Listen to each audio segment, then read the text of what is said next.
Good evening, my name is Jack Barnes. Today I'm here to talk about the Napoleonic Wars and what happened. The reason I'm doing this video is just for a bit of banter. I just finished my last exam for the semester, risk management, so try and do something to mix it up a bit, not do finance the rest of the week. So we'll begin. The Napoleonic Wars began a bit later, but sorry, I've been in this room all week. It's a huge lecture. So the Napoleonic Wars began a bit later, but as you can see, the French Revolution began in 1789. That was what officially created the Napoleonic Wars. What actually happened was, France had been involved in a war with Great Britain called the French Revolution. It was a revenge war for losing the 7 Years' War nearly a couple of decades before. So France went to war with Britain and ended up winning against the British in the French Revolution. However, it came at a financial cost to France. France had been going through a famine.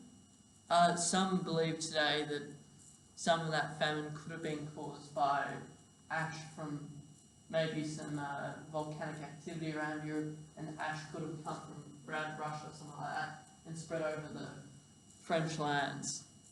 But that's just some modern ideas. But what ended up happening was there was a bread shortage. There was also financial problems around France, and they faced huge debts. France called the States, State General, and it failed horribly. The king shut the doors on the state when it stopped working, thinking nothing would come of it. It ended up causing the beginning of the French Revolution. However, unfortunately for the king, a thing called the storming of the Bastille happened. The Bastille was a French fortress prison in the middle of now downtown Paris, but in Paris in those days, and in Paris, and what ended up happening was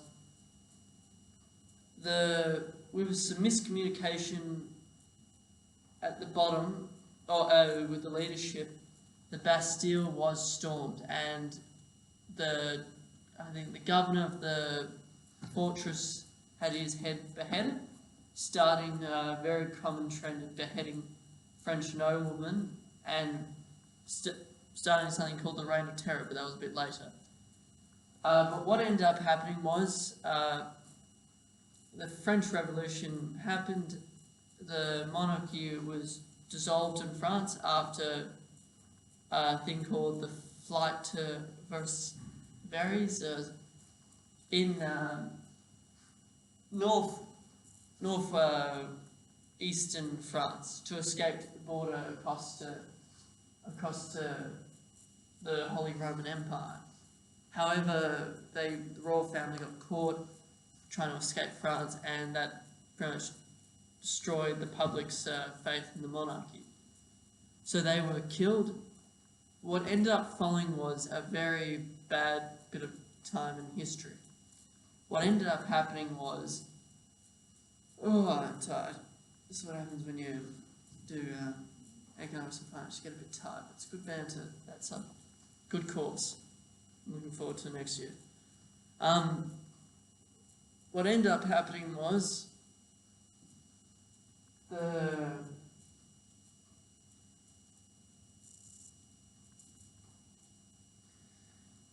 the French created a new parliament, very much like ours, but a bit uncontrolled. Didn't have a monarchy, and there were a couple of different groups. At first, there were more moderate, separate groups, some like half moderates, half very radical, and then over time, it got more serious. It became more and more radical. So what ended up happening was the radicals ended up taking control, and I'll just get up this. name?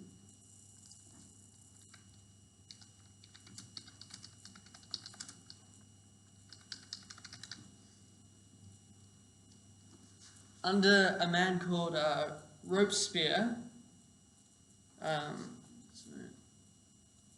Robespierre led a group called the Jacobins. The Jacobins were very radical. They wanted to abolish the monarchy. They were sick to death of it. But the only problem was they were very brutal. They, very much like the Nazis or even radicals around the world today, if they heard you speak against them, they would try to kill you.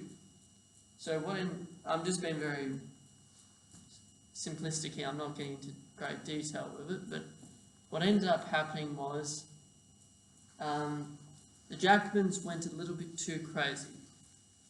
Ended up executing even their own members of their group, and people went, holy crap, this has got a bit out of control.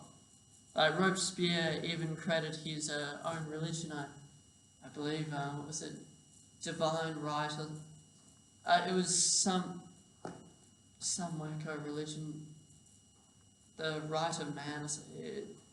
It was a weird religion, and he gave some wacko speeches, and not everyone was enthused with these speeches, talking about coming from a very Catholic nation that France was.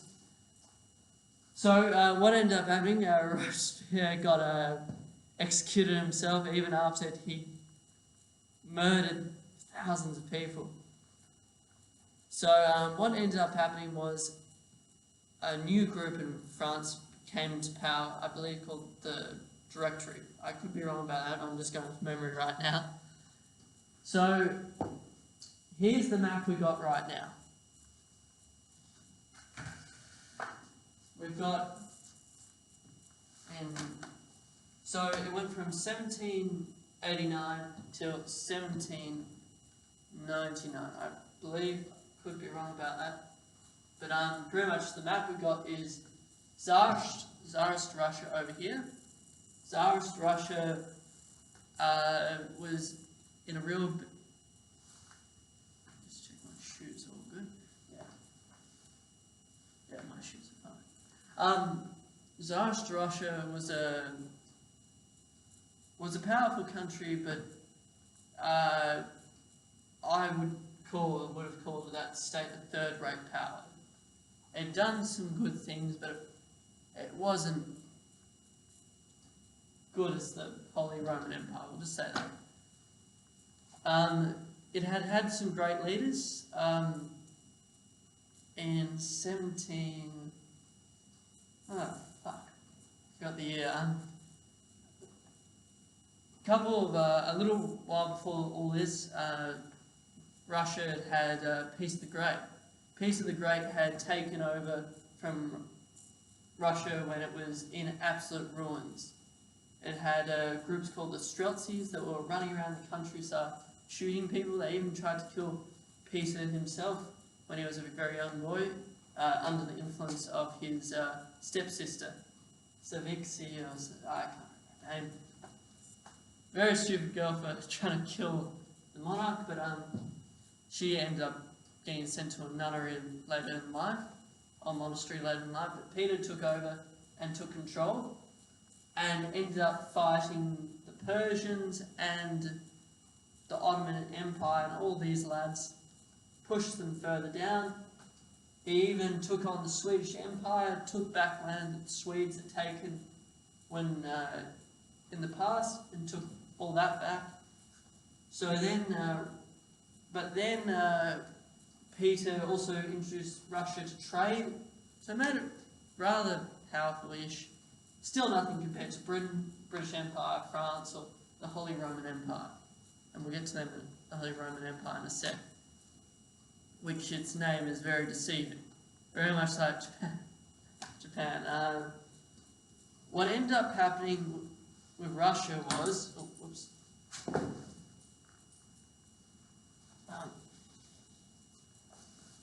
what ended up happening with Russia was, like in all absolute monarchies, In a monarchy like Australia's, like the Commonwealth, there are boundaries in place.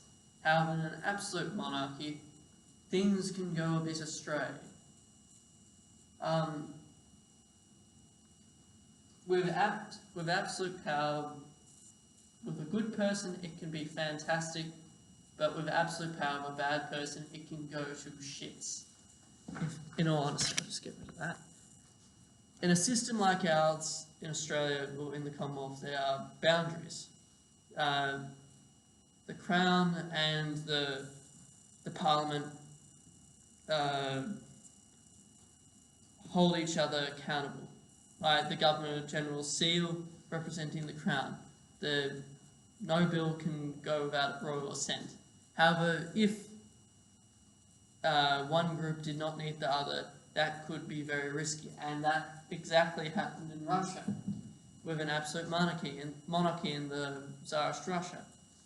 What ended up happening in Russia was, after Peter the Great, fantastic leader, well, you can call him fantastic, I thought it was a bit too brutal myself, but what ended up happening was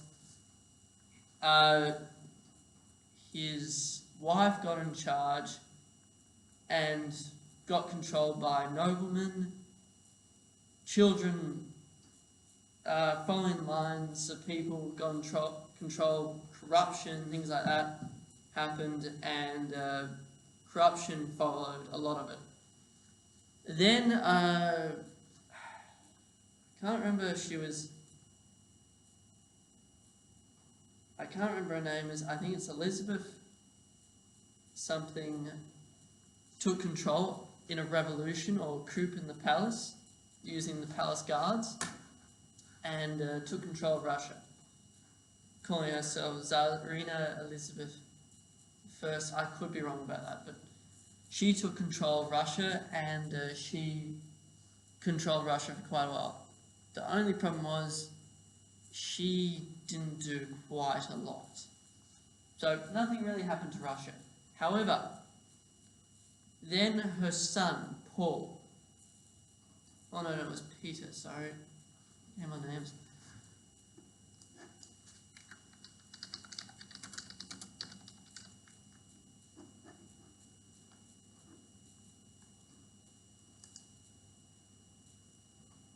Sorry, Peter the III of Russia.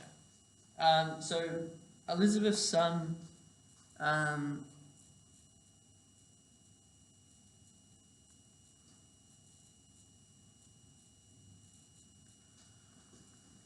Jesus, I get my names mixed up.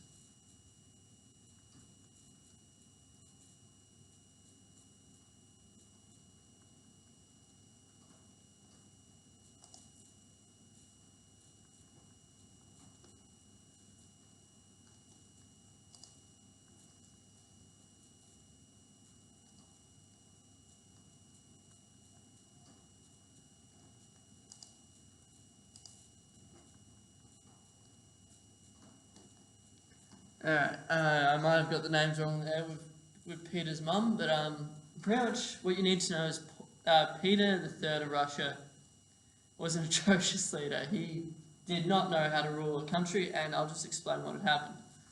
In the 7 Years' War that I mentioned before, Russia literally had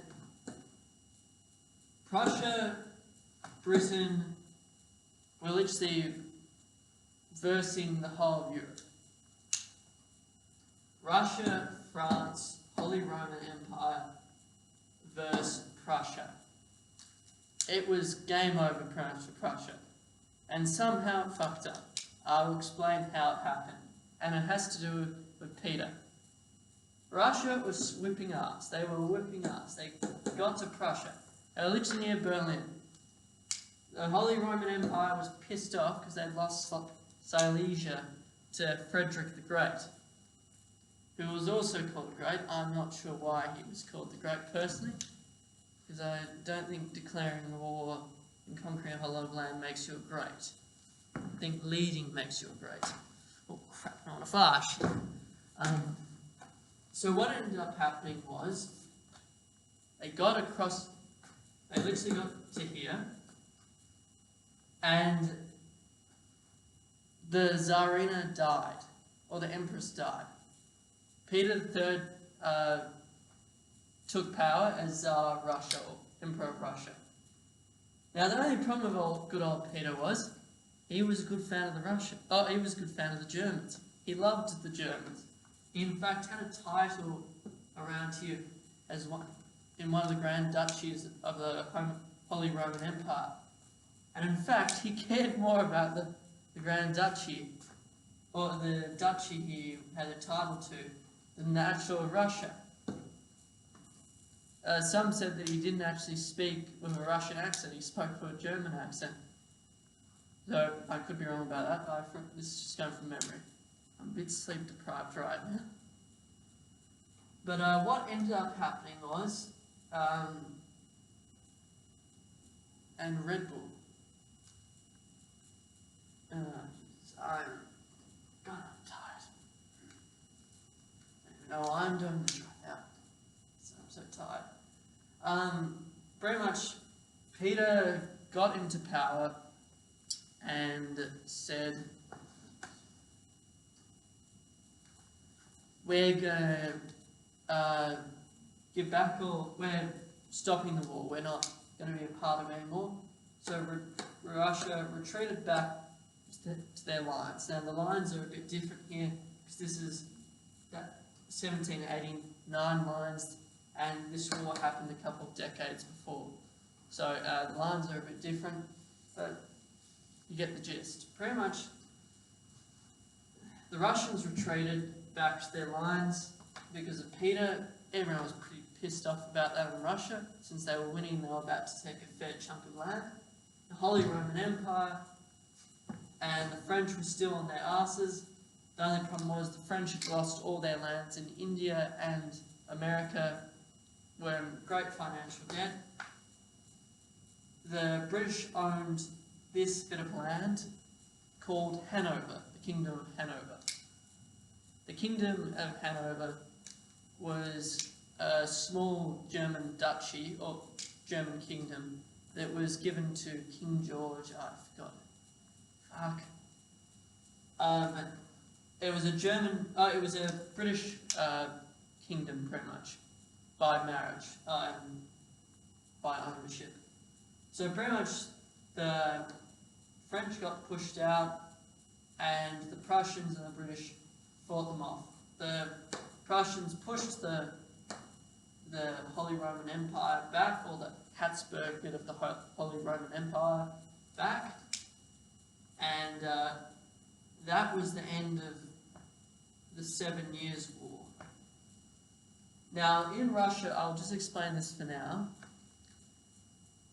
Peter, as I said, was a bit of not the cleverest chap in the world. So, his so-called wife, called Catherine the Great, was in fact of German descent, came to Russia to be married to Peter. Now, Catherine was a very smart girl. She knew what she was doing. And in fact, I think she deserved the title of Great, because she didn't... There were wars in her time, but they weren't humongous wars that she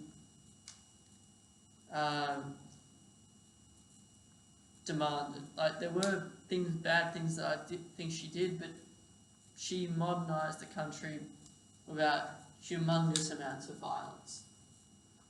So what ended up happening was she ended up ruling Russia quite peacefully, and but took power in a revolt against Peter.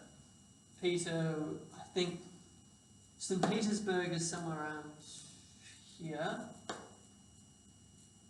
Peter was on a sailing trip or something like that to one of his islands, and in the middle of the night, she got all the guards, who were still pretty pissed off about being made to make an armistice with the Prussians. So he was on a boat trip, or Peter was on a boat trip. Catherine started a revolt and took power and became Tsarina, Empress of Russia. Now we've done her. Holy Roman Empire next. Now, the Holy Roman Empire, every bit of their name is absolutely rubbish. It's not an empire such as the British Empire, centralised in London, or the Roman Empire, centralised in Rome, or the Byzantine Empire, head capital in Constantinople. It was founded, I could be getting this wrong because I'm so sleep deprived and I'm just doing this for a bit of banter, but the Holy Roman Empire was founded by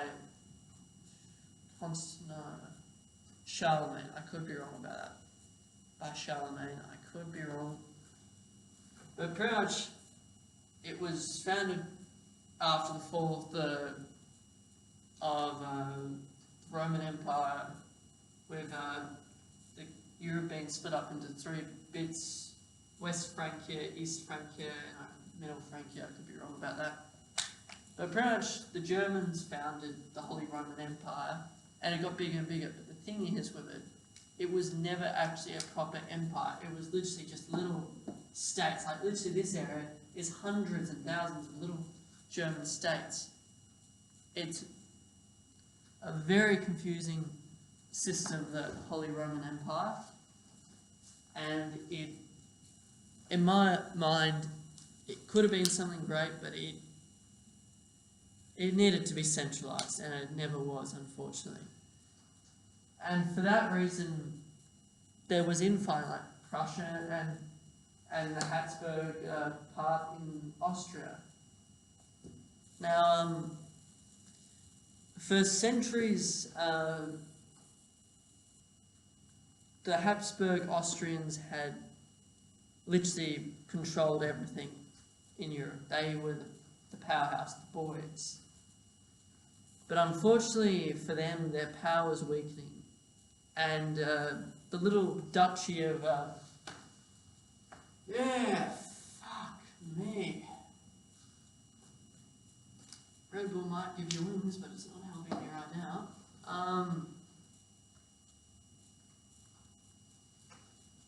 What's the other name for Prussia?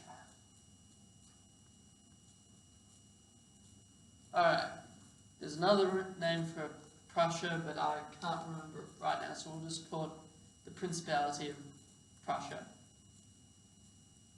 It's the other name for Berlin, I can't remember the name of it. But pretty much Prussia here used to be literally a little fishing village. It was virtually Berlin. And it used to be split up. This used to be all Poland, used to be the Commonwealth, the Lithuanian Polish Commonwealth. And this used to be the tiny little duchy of Prussia. Now Prussia was loyal to 2 kings because it was split up between 2 bits. It was loyal to the Holy Roman Empire, and this bit used to be loyal to the Polish. The reason for that is the Teutonic Knights, medieval knights, invaded this area and created East Prussia. They caused some great many problems, especially for Danzig in World War I. If you're interested in World War I, you should look that up. Oh, I mean World War II, sorry.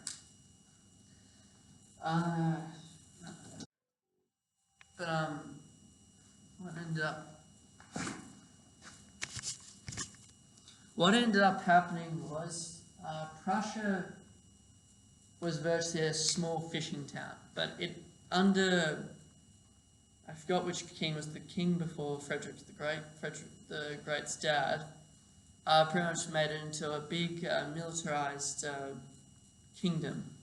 A very militarized kingdom. They eventually gained the right of kingdom, making them equals, but in the Holy Roman Empire, and they ended up... Now, back to Catherine the Great in that time. Poland was very weak. Poland, in this time, like in the past, Poland had been great. It was very progressive in its time, and it was very powerful. It had defeated in 14 something, when something that the magnificent of the Ottoman Empire came up to try and extend Islam into the rest of Europe. The Polish had come down with their famous winged Hussar cavalry and defeated them in Vienna in 14 or I think 15 something. Now, the problem was, since then they've become very weak. Peter the Great had made incursions, the Swedes absolutely beaten the crap out of them a couple of times. But what ended up happening was, unfortunately, under Catherine the Great, Frederick the Great, and the Habsburg monarchs of the Holy Roman Empire, they ended up eating bits and bits and bits of the Polish, of the Lithuanian Polish Commonwealth.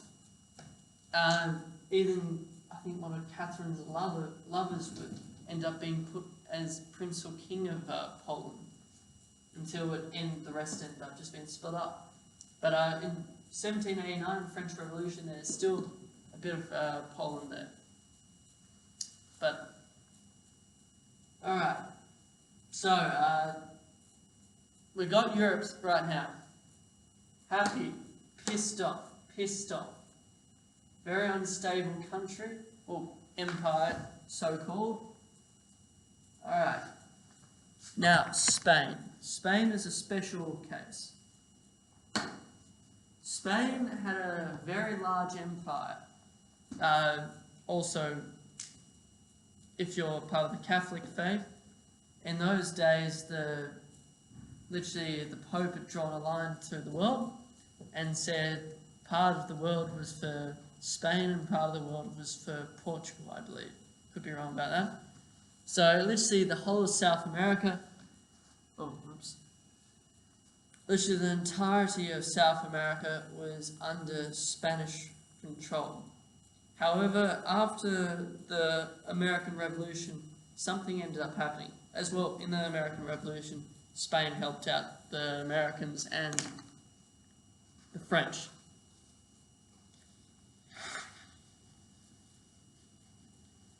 Now, a problem with my economics and finance degree, a problem that Spain had was they were too good at what they were doing.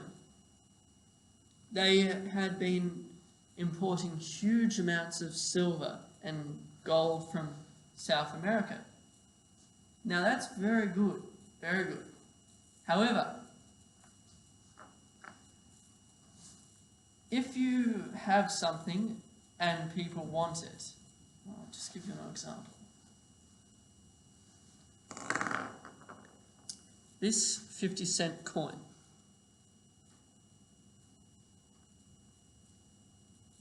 This 50-cent coin, now I'll just give you an Australian example.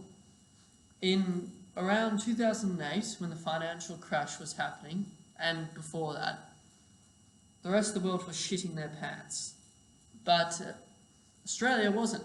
Now why was that? Everyone wanted this. This is fake metal. It's not even real silver, from what I've been told. I could be wrong about that. But it's an Australian coin. Now everyone trusted the Australian nation. They trusted Australian business. And they wanted Australian coins because we were going through a mining boom. So this coin kept going up, up, up, up, up, up, up, up, up, up, up, up, up, up, up, up, up, up, up. Now, the problem with that for Australia was that that caused inflation to go up. However, because things became more valuable. Now in Australia, that wasn't so good, but for if you wanted to go on holiday, like 2008, I went over to Japan for the first time. Everything was cheap as hell for me, because literally the yen was nothing compared to this. But it affected the Australian economy. In 2013, I believe, under the Liberal government, under Tony Abbott's leadership, most of the, all the remaining Australian car industry closed down because they found it just too expensive to build cars in Australia. While the rest of the world, their currency was dropping. 2014, I went to America and literally we had the same thing. Our dollar was powerful. But it's dropped now, unfortunately. So if any of you at RMIT that are going travel, you've got a very expensive holiday. I'm definitely staying in Australia because of that. What I'm saying is, with Spain with their empire been importing so much silver, and they imported so much silver that it had caused so much high inflation, making things so expensive. And eventually, it weakened the empire. So this caused, and as well with the Americans revolting, the Spanish needed their colonies to pay the taxes as well, but the Spanish colonies were going, this is rubbish. And people like Simon Bolívar, I believe his name, started revolutions in southern America, in South America, and caused quite a number of problems with the Spanish Empire, causing the destruction of it eventually, but that's a bit later. So what ended up happening was, we've got the French Kingdom. So Spain is going through a bit of a hard time. Portugal has had they're powerful-ish, they're rich-ish, but they've got a huge colony in Brazil. Makes them lots of moolah, a bit of money, but they are in a bit of trouble as well. They've got little small outposts around Africa. I will just explain Africa as well to set up the piece. All of this is the Ottoman Empire. I'll just draw a little flag there just so we understand what all this is, and we'll do it on the European end so no one thinks that's Greece yet. Greece doesn't appear for quite a while. For you Hellenic Republic soccer fans. But pretty much all this is pretty much that's all the Ottoman Empire. Now the problem with this was the Ottomans were Islamic. The Europeans weren't fans of the Ottomans. They tried to invade Europe for centuries, and they'd always been stopped at the Habsburg Empire end, but their reign of power was coming to an end. They was beginning the end, pretty much. But because of that, the Europeans didn't want to trade with Muslims or trade with the Ottoman Empire. So what they did was they created outposts and tried to find trading ports to China all around the world to avoid the Ottoman Empire or even Russia itself. The British didn't want to. The British found trading ports in North America and as well all over the place. The Portuguese, Spain had a colony near in the Philippines, near China. So, but the Ottoman Empire was very powerful up to this stage, but was starting to weaken, and everyone in Europe was starting to know it. So, we've got all the historical backstories down. Now, yeah, we'll just pause. Sorry about that, lads. When you're a bit sleep deprived, Red Bull gets you up. No, but back to it. So, when the French Revolution was happening, everyone shat their pants, as some could say. They were terrified. A country without a monarchy literally very rarely been done. The Dutch were literally the only ones that had done it successfully before. I believe they were called the Kingdom of Holland. I could be wrong about that. The Dutch had done it, but I wouldn't have called that a good way to rule a country, but that's their way they did it. But what ended up happening was everyone was terrified. The French, they'd killed a monarch of divine right. That was not how it was done. Everyone was worried. Britain was accepting French aristocrats that were being murdered, who were being murdered back in France. A lot of these aristocracies had family connections all over the world. The current Spanish royal family in 2019, I believe, has lineage with the Bourbon family in France, or the original Bourbon monarchy in France. I could be wrong about that, but I think so. And I think the old French royal family crest is on the Spanish royal family's crest. So, fun fact of the day. So what ended up happening was, I will explain another bit of French history just before we get on to it. France had expanded to the island of Corsica. Now, for all you rich millionaires with yachts, you'll know where Corsica is. Corsica is right here. This tiny little island. Now, Corsica, I believe from memory, had been its own kingdom or island. I know at one point it was under the Holy Roman Empire, but it was invaded by the French before Napoleon's time. Now, Napoleon's dad was actually fighting against the French, fighting to keep their independence against the French.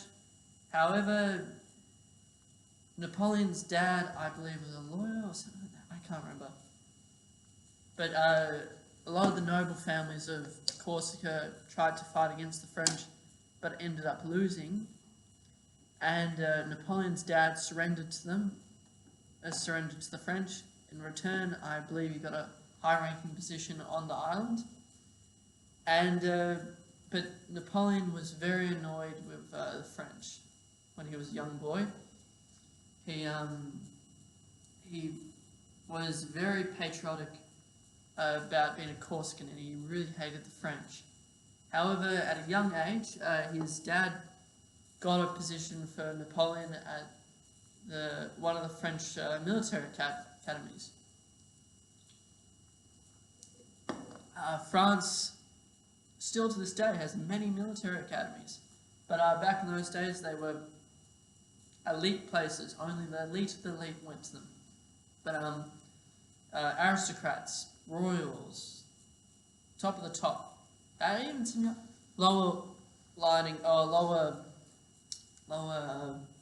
class people in society, but they got in. He went there. His French was very bad. He got bullied very badly, but for his accent and being a foreigner in France.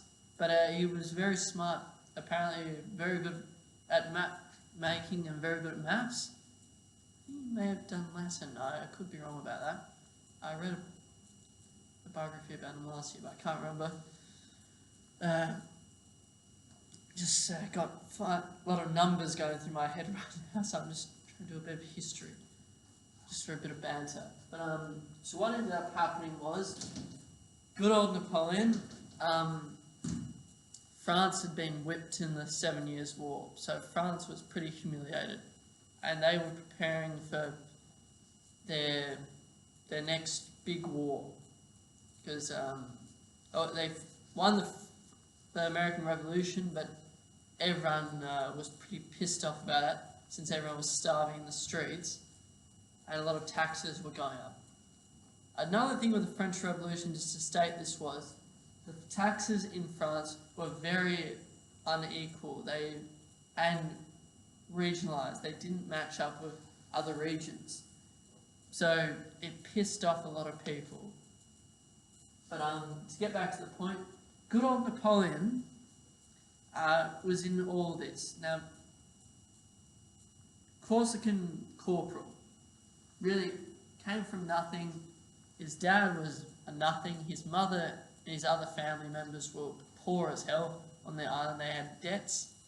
I think when he joined the military, he was sending a lot of his wage back to Corsica because his family was so poor on their farm.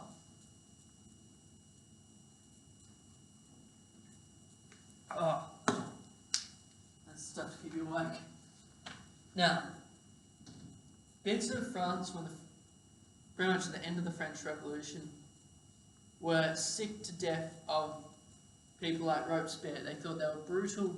They absolutely hated the Republicans. A lot of them were monarchists. A lot of it centred around Brittany in the north, bits of Calais, and a town called Toulouse. Now, Toulouse was a harbour town and harbour port, or was a port town, and held a great bit, large portion of the French fleet. Now, the British were and the French were pretty even with naval powers at this stage. Like the French didn't have the worst navy in the world. But in all this chaos in the French Revolution, the Spanish monarchy sent their troops into France. The Habsburgs, virtually everyone was invading France. Everything was going to the shits for France. But somehow they pushed the Habsburgs and everyone out of this area. They then started pushing everyone out of Italy. But a big battle for Napoleon, virtually one of his first battles, he went to Toulouse and I'll try it up on a map. I'll rub out my risk management notes. This way.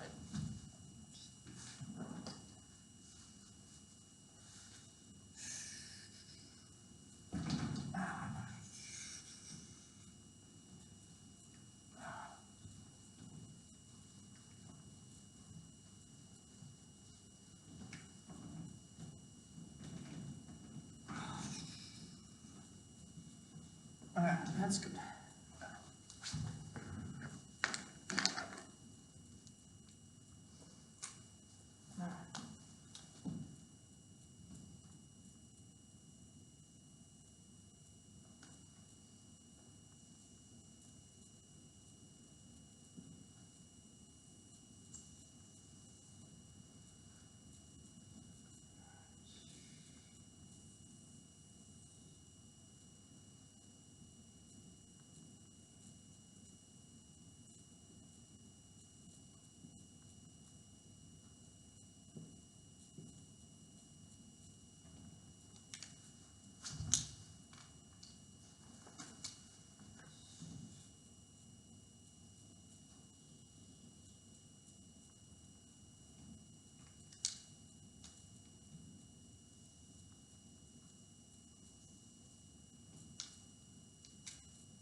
Alright. See if you can see that properly on the screen. Yeah, you know you can. Alright. Toulouse. So Toulouse was a port town that had a lot of the Royal French, or the Kingdom of France's navy. Now, this was a royal port and firstly anointed by the King, I believe, of France. But a lot of these people were pissed off with the Jacobins. They were absolutely sick of it. They did not like the Reign of Terror, and I don't blame them. It was a pretty awful time. But this town ended up telling the British and a whole lot of their allies, come to Toulouse, take over the port, and protect us from these people. They're lunatics. So the British Navy ended up coming in and harbouring in Toulouse and took over the port. The British and the Royalists ended up setting up defensive lines around the town because everyone was absolutely shitting themselves about the French, what was going to happen to them, because traitors were absolutely were showing absolutely no mercy. In some of the northern towns near Brittany, there was rape, there was murder, there was absolute destruction The guillotine was also used for the first time, or one of the first times in history in the French Revolution, and it was used quite effectively. And I think the last time it was used in 1970 something, I could be wrong about that, in France, but it was used for quite a long time in history, but especially in the Reign of Terror, scared the living crap out of everyone. So what ended up happening was the British and the French loyalists, or French royalists, had set up defensive lines around the town to protect the town, and eventually started an invasion to take out the Republic of France. Now, what ended up happening was the French Republic was getting their arse whipped for the first couple of days. The blue are the French and the red are the British. Now, Napoleon realised that what they needed to do was to take on this side. Just the ships here were protecting these ships, but these ships were protecting the town. If the French took this area, they could bombard the ships and eventually get rid of the defences. The only way they could do that was by focusing the artillery on the defences on the land around the edges of the ground. So Napoleon ended up leading an army, taking this land here. So here, ended up taking this land, and then they ended up focusing their firepower, their cannons, on the ships. Now this wasn't meant to destroy the ships, it was just meant to scare them. So these ships, the British ships, ended up leaving the harbour because they couldn't take a cost like that. So the British lines ended up surrendering or escaping on the ships, and they ended up escaping out into the Mediterranean Sea. Now, the town of Toulouse surrendered to the French Republic, and well, God bless their souls, that it did not end well for the French loyalists, and Napoleon had a big part to do that, and that was the start of his career. Now, back to what ended up, so, big defeat for the British and the loyalists. Now this is the war of the First Coalition, and that did not end well for anyone except for the French.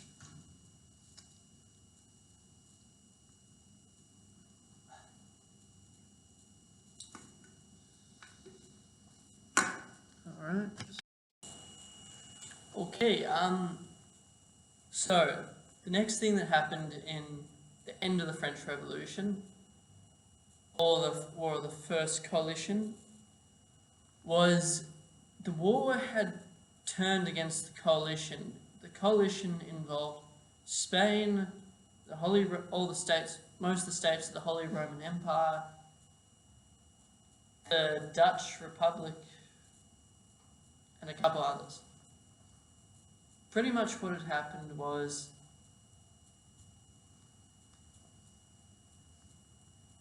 all the allies had literally been pushed out, and they were losing badly. All this land became French.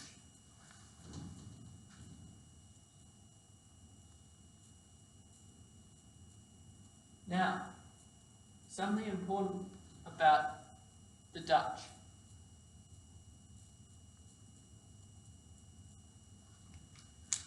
The Dutch had been a republic since the 16th century, but since they declared themselves independent from the Holy Roman Empire. But something happened. The system, when the French Revolution happened, the French invaded, created the Batavian Republic for quite a number of years. I believe the Batavian Republic lasted from 1795 until 1806, so quite a while. So that became a French puppet state, or French-controlled state, a French client state. But then, In 1797, the Treaty of Campo Formio officially ended the war, the First Coalition. However, Britain stayed in the war. So that was the end of the First War of the First Coalition. Now let's set the stage for the Second War. France was very proud. They just whipped everyone's asses. They had a new ruler. Eventually, what ended up happening was, good old Napoleon said he was so good, he decided to take on the British. And how do you take on the British? He decided to take a whole lot of men and take them to Cairo. Now, Cairo is inland here. Alexandria is around here. I'm not getting the numbers or the locations fantastic. But say Alexandria is there. Pretty much the French went from here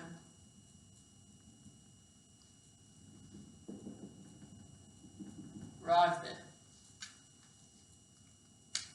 Now, a person you've probably heard of, if you've like British trains, or if you live anywhere in New Zealand or Australia, you probably have a town named after it. Lord Admiral Nelson was an admiral in the British Navy. He had been trying to track down the French ships. Now the French ships had taken the French to Cairo, or to Alexandria. The British, I think, had been somewhere around here and had just missed them. So they followed them around, but they just missed them and they didn't get to port. However, the British waited around the Mediterranean Sea. They waited around the Mediterranean Sea, just waiting for the French to leave port. Now, what ended up happening in Egypt? Well, I'll tell you what ended up happening was a colossal disaster. Napoleon, I can only describe as a bit of an art. He could be described as a bit of an art student, taking a whole army with artists, musicians, psychologists, and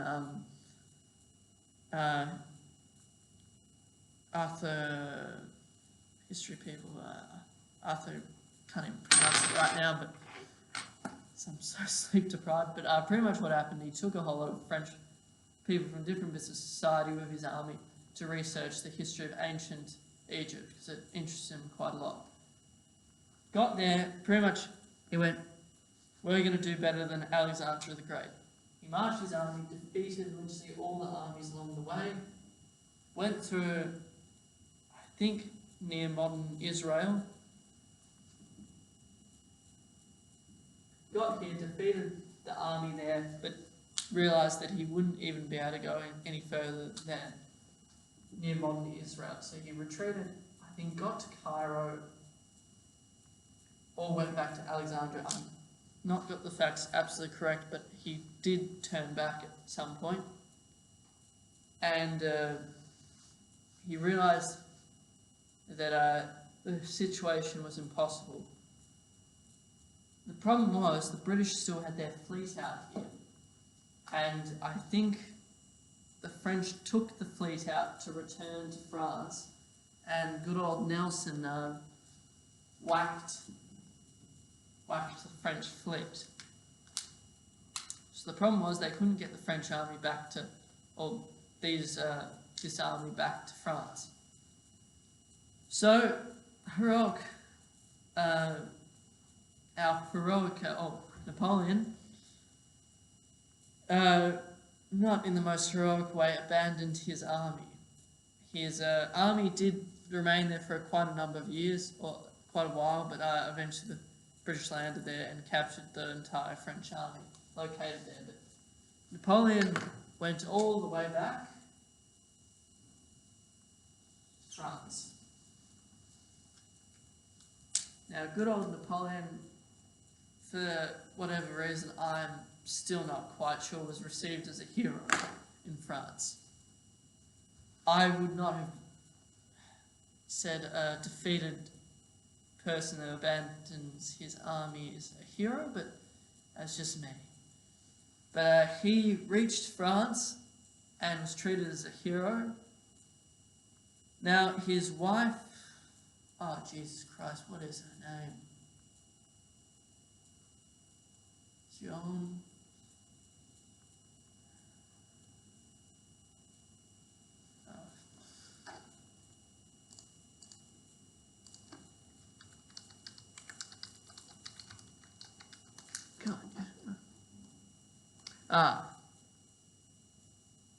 Josephine, yes, Josephine. Now, Josephine was a couple of years old. Josephine was, Josephine was, I'll just get her last name up, so.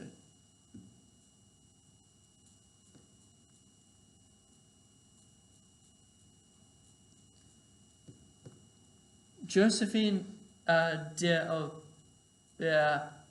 Josephine Berhamis, I can't pronounce her name properly. Shows how good my French is. But what ended up happening was Josephine was Napoleon's wife. She was quite a number of years older than him, and I think she was barren or couldn't give children to Napoleon because she was quite a number of years older than him. Unfortunately, she had not been quite that faithful to Napoleon. Napoleon had been getting letters from his brother stating that his wife had been going around the town hooking up with every general right and left. So Napoleon was quite pissed off about that. That can be quite understandable. But for whatever reason it came to, maybe true love or whatever it was, he got back to France and he didn't divorce her. But their relationship was definitely strained, and that will become important. That's very important later in this in these historic moments. But pretty much Josephine had a couple of children of her own, and the Bonaparte family from Corsica had been moved to, I think, Paris. Now,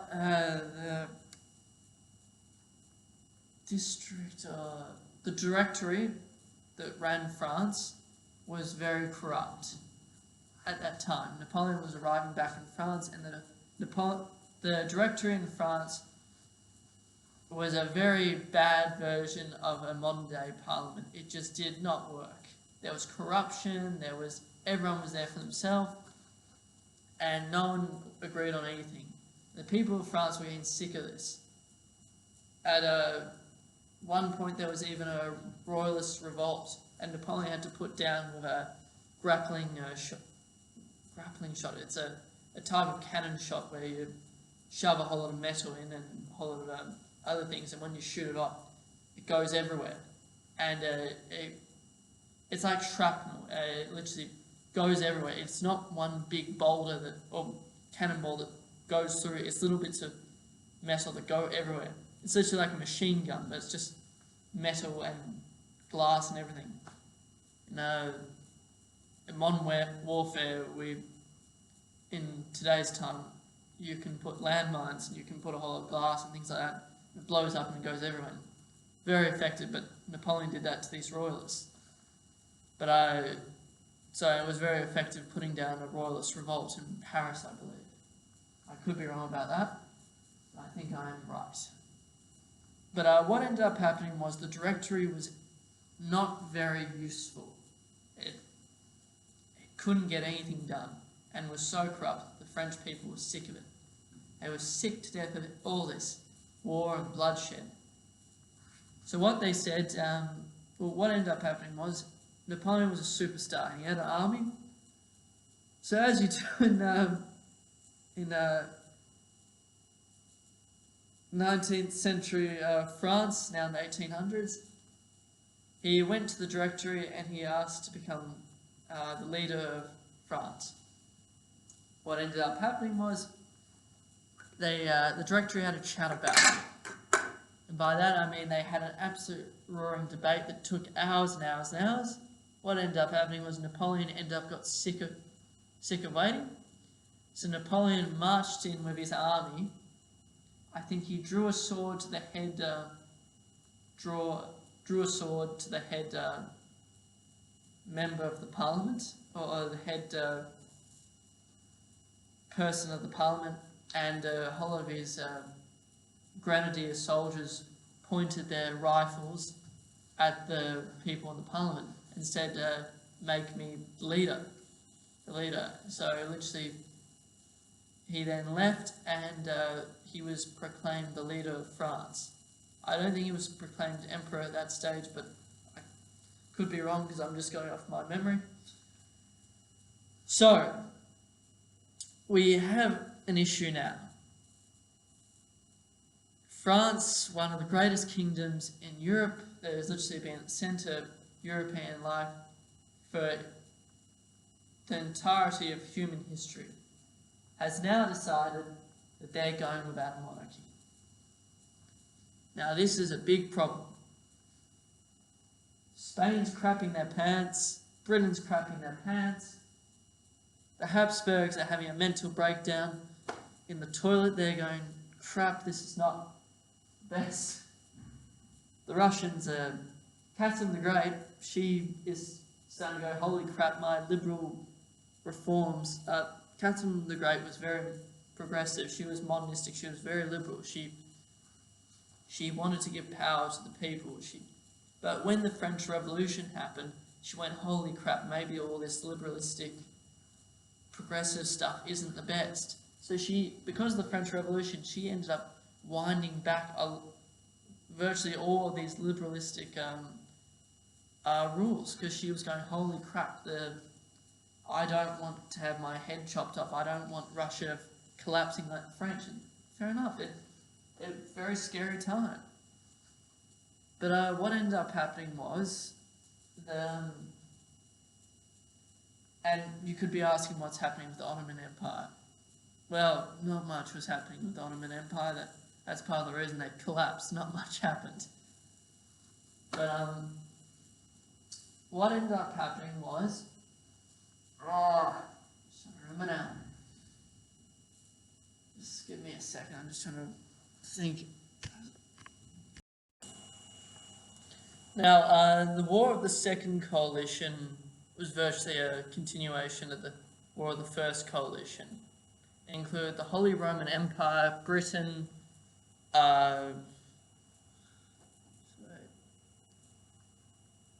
French Royalists, Order of St. John, Grand Duchy of Tuscany, Russia, Portugal, and other German states against France, and Spain joined France, and France's German states that had been taken over, and then the bits of bits of Italy that were under French control.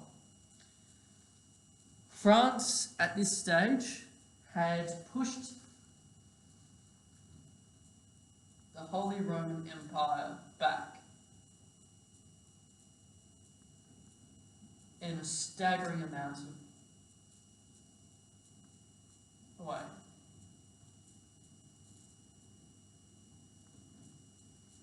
The Holy Roman Empire is like our America. The Americans today are one of the fiercest military nations in the world, and it is very hard to challenge them. Even without a nuclear bomb, it would be very hard to challenge them. And the British Army as well. Two of the finest militaries in the world. This is what they're like. The Holy Roman Empire is that version. One of the strongest military powers, and they're being pushed out of Italy. One of their satellite, or one of their colonies, or one of their regions. So, in one of the treaties, it said that the Austrians would share Venice. Now, I wouldn't be too happy about sharing a city, but there you go. Now, the French then took over a bit of this land, but the worst of it was about to come. So the French have their new flag, and they're the French Republic at this stage in 1800. So the War of the Second Coalition goes from 1797, I believe, to just check my little page. 1798 till 1802. Now, this war didn't really do much for the rest of Europe. It just strengthened the position of France. That's all it did. Now, you're probably asking yourself, how the hell is France doing this? In all honesty, I'm not quite sure. I would have thought everyone else would have whipped their ass, but it didn't happen like that. But right now, so we've got France here and Italy. They're happy. They've got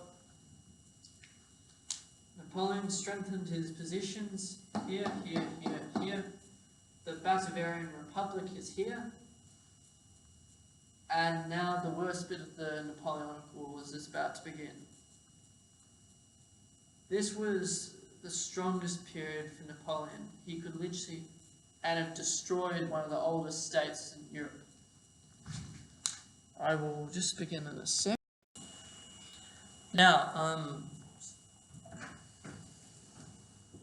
another problem that occurred in Europe was monarchies were made by divine right.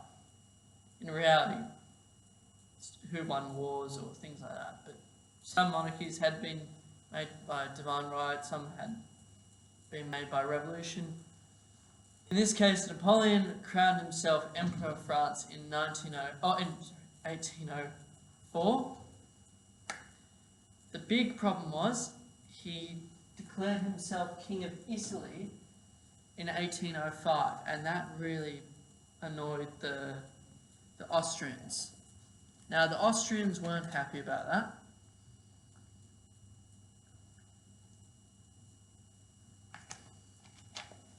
They were all annoyed. Everyone was annoyed that they'd been beaten by France. So something had to be done.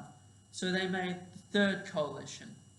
So in 1805, everyone formed the Third Coalition and declared war on France.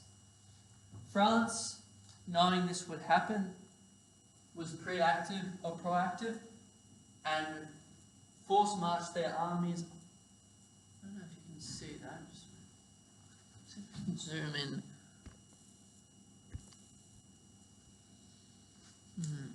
This way.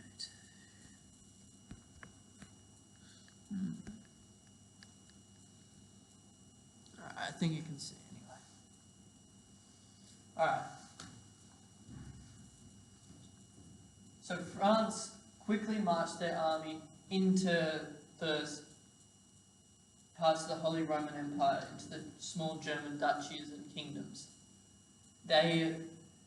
The Austrians were proactive and marched into Bavaria, a German ally of France's.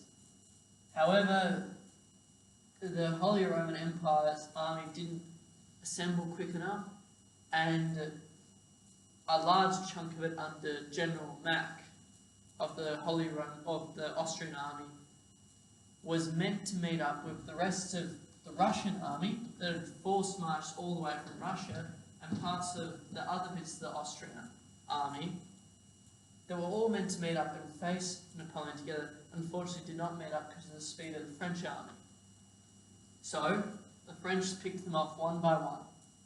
The French met the General Mack's two armies of the Austrian army, or the Holy Roman Empire's army, and defeated them. Absolutely annihilated them. The rest of the army started to retreat. And then the Russians got wind of this.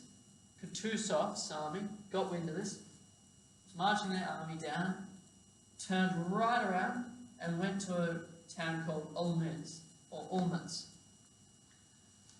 The remaining Austrian army met them there, surrendering Vienna, the capital of Austria, still to this day. But back in there was not really the capital of the Holy Roman Empire, because there was no capital, as I said, since it wasn't a centralised country like in Australia. But it was the capital of the Austrian part it was the capital of Austria, part of the Holy Roman Empire.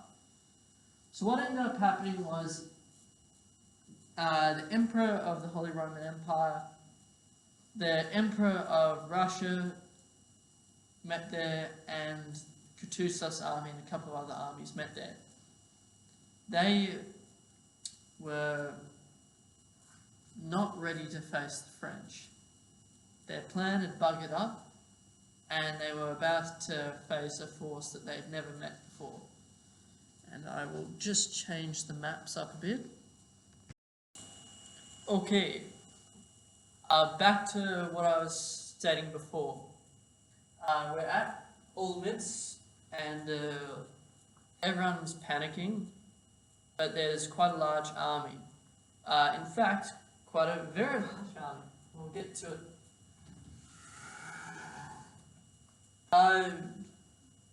They form near a town called Austerlitz in 1805. Now, the combined Holy Roman Empire army, that's the Austrian army, and the Russian army number 84,000. Now, numbers do differ differently. Wikipedia says 84,000. The French, according to Wikipedia, had 78,000.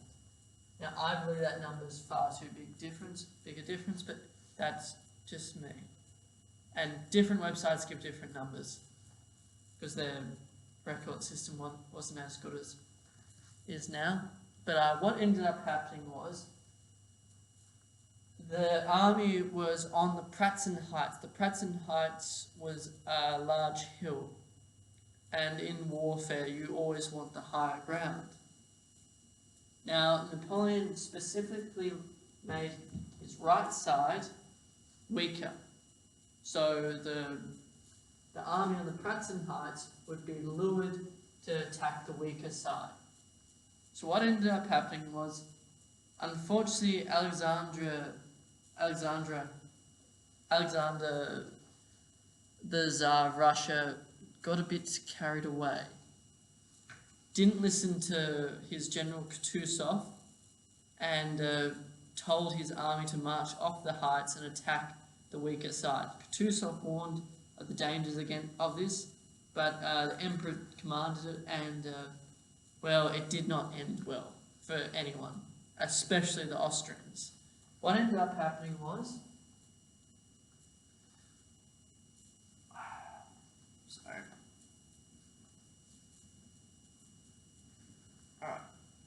what ended up happening was the Austrians and the Russians ended up marching down off the heights. Very bad idea. Ended up attacking this weaker side of the French, and they end up pushing back the French. However, there was a large amount of French soldiers who hadn't arrived yet, and ended up fighting the Austrian army. They were still outnumbered, but it was more even. Now the French had a bit of playing power. The heights was virtually empty. There was still a fair chunk of army here, but the heights was virtually empty. So the French came across and broke up the two armies, came into the middle and split up the two armies, came onto the heights and attacked the remaining army on the heights, wiping them out. Then they forced the remaining Austrians and Russians to flee, mainly the Russians. Then this army ended up coming around, swinging around, and encircling the remaining Russians. remaining coalition army, destroying that army, and the remaining ones had to flee. Many died because of the surrounding area. This was a catastrophe that probably shouldn't have happened, but because of bad leadership it did. Now, what ended up happening was one of the most historically important treaties probably of that time that had echo effects throughout history, even causing some effects in the Second World War. The Treaty of Pittsburgh in 1805. This treaty gave, draw it up,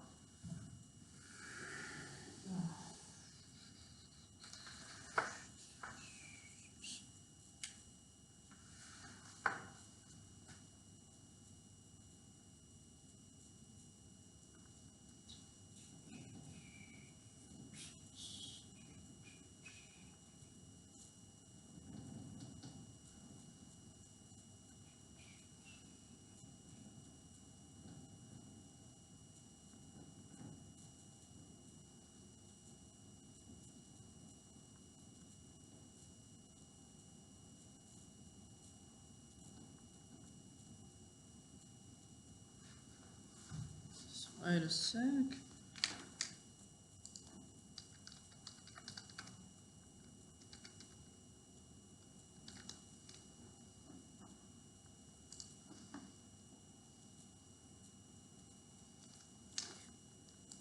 Just need to look up what the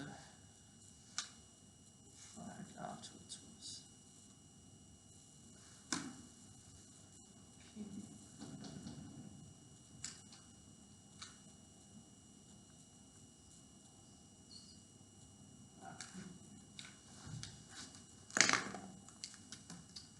RMIT's markers teachers will not be happy about me using the markers so much.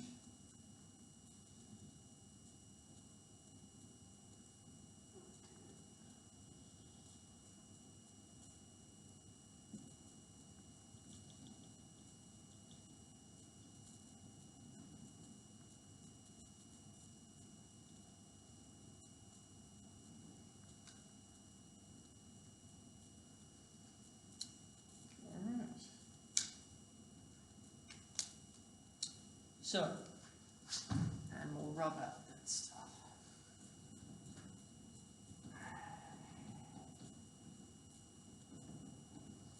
So, what ended up happening in the Treaty of Pittsburgh in 1805 was one of the most historically important events in our time, or not in our time, but in the past, in our time, was the dissolution of the Holy Roman Empire, a thing that literally had been in Europe since just after the start of Europe. After the fall of the Roman Empire, it was so important to Europe, and now it was gone. It was dissolved. The Emperor Francis abdicated, dissolving the Holy Roman Empire after the Treaty of Pittsburgh in 1805. This virtually handed over all of the middle Rhineland that was the German duchies. They became the states of the Rhineland.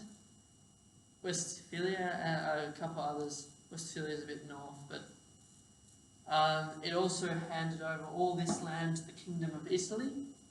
So French protectorate states, or virtually French client states. The Kingdom of Bavaria gained a bit of land as well.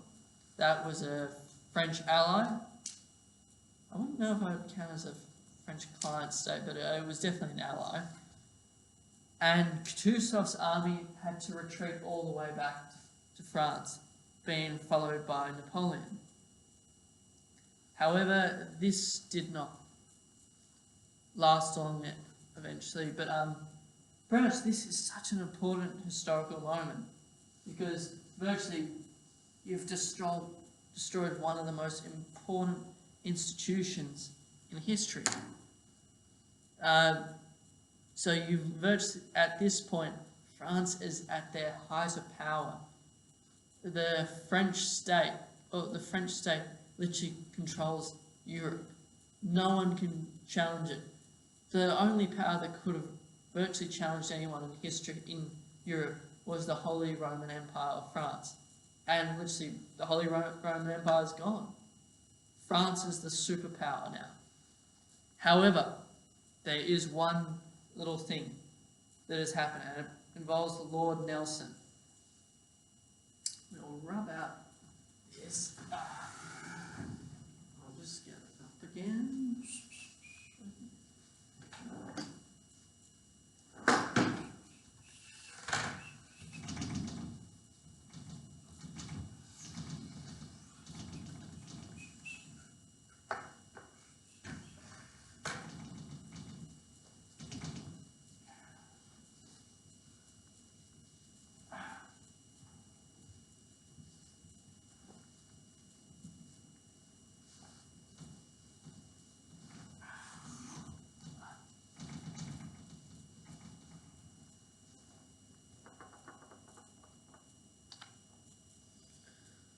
All right.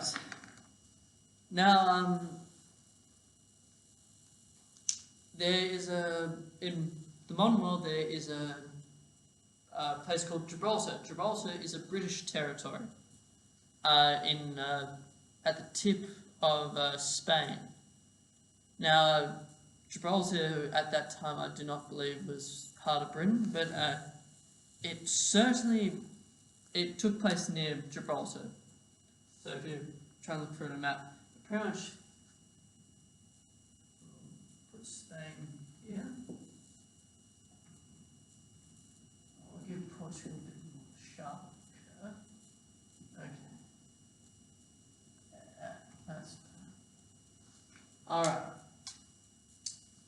The Battle of Trafalgar.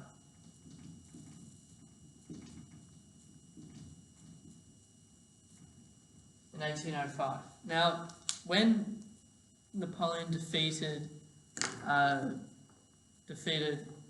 the Austrians at Austerlitz and the Russians and Austrians at Austerlitz, the Austrians and the Russians at the Battle of Austerlitz in 1805. That was a great success. However, the French realized something. They realized that while they could always be the rulers of Europe, Britain would never come to heel unless they were invaded. Now that's very true. And the only way to invade Britain was to cross the English Channel and to defeat them.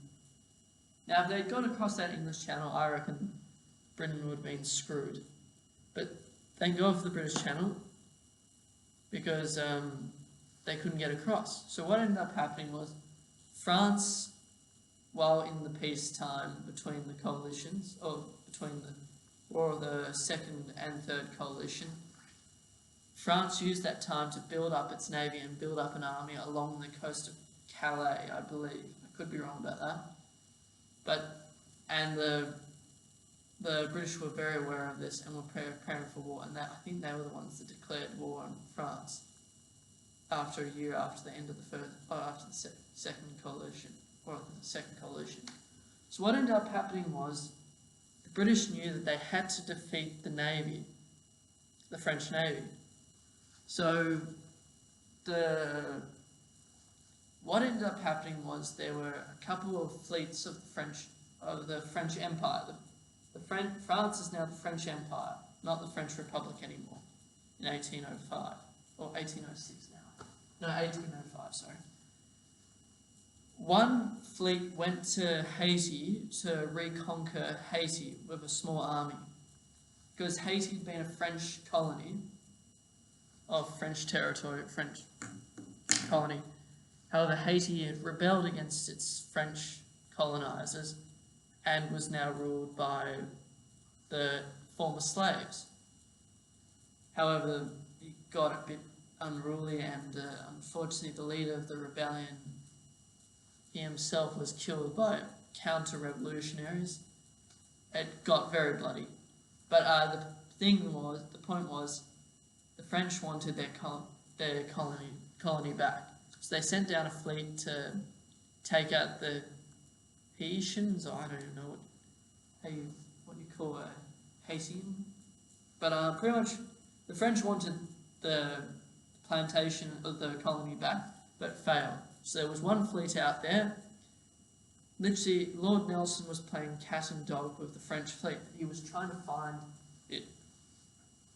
Literally, in the Atlantic Ocean, we'll use red for Britain and blue for French. The French, just imagine, Europe's over here, France's ship was out in the Atlantic, going around. Britain was trying to find the ships, couldn't find them. Now, Napoleon and Nelson and the British Admiralty had two different plans, but eventually the British fleet met two navies at the Battle of Trafalgar. Now, what ended up happening was the French and the Spanish navies were both in port. Now, I can't remember the reasoning for it, but both navies or fleets came out of port near the battle, near the tip of southern Spain, near modern-day Gibraltar, and the modern-day Battle of Trafalgar took place. Now, this is very famous, and if you're living in the Commonwealth, you probably have a train station named after it. I know there's Trafalgar Square in Britain, named after it. So what ended up happening was, now I should use.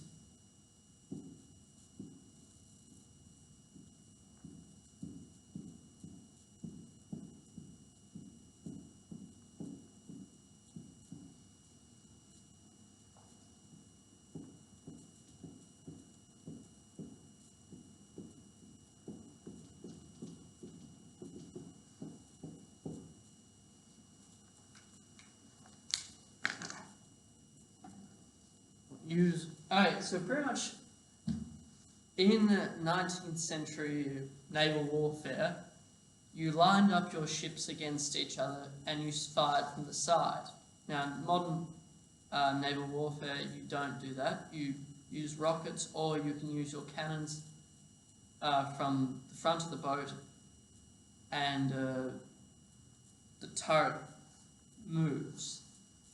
Now, most navies don't fight each other anymore, but if that were to occur, such as in the Second World War, the guns moved. However, in the 19th century and 18th century, you had your cannons on either side of the boat, and they could not move. So what ended up happening was the Spanish and the French had one line of ships, and I think it was quite a large number. They had a lot more ships than the British. However, their coordination was appalling, and they couldn't coordinate the ships properly. However, the smaller fleets under Lord Admiral Nelson, were a lot more coordinated, and they attacked straight on. I believe the first ship got into the middle of the ships, and they got speed. So I'll do a little diagram here.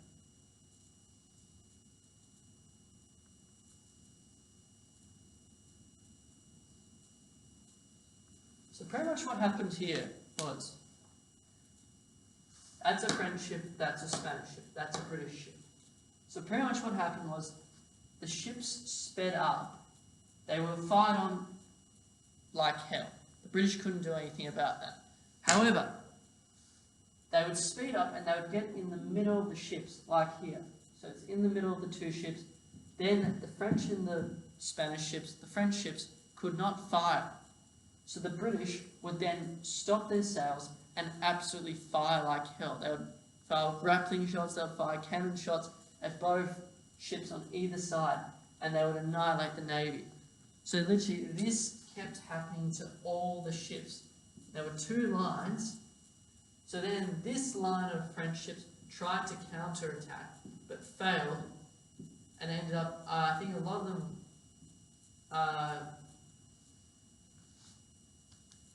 I think a lot of the French ships either sank, were captured, or fled.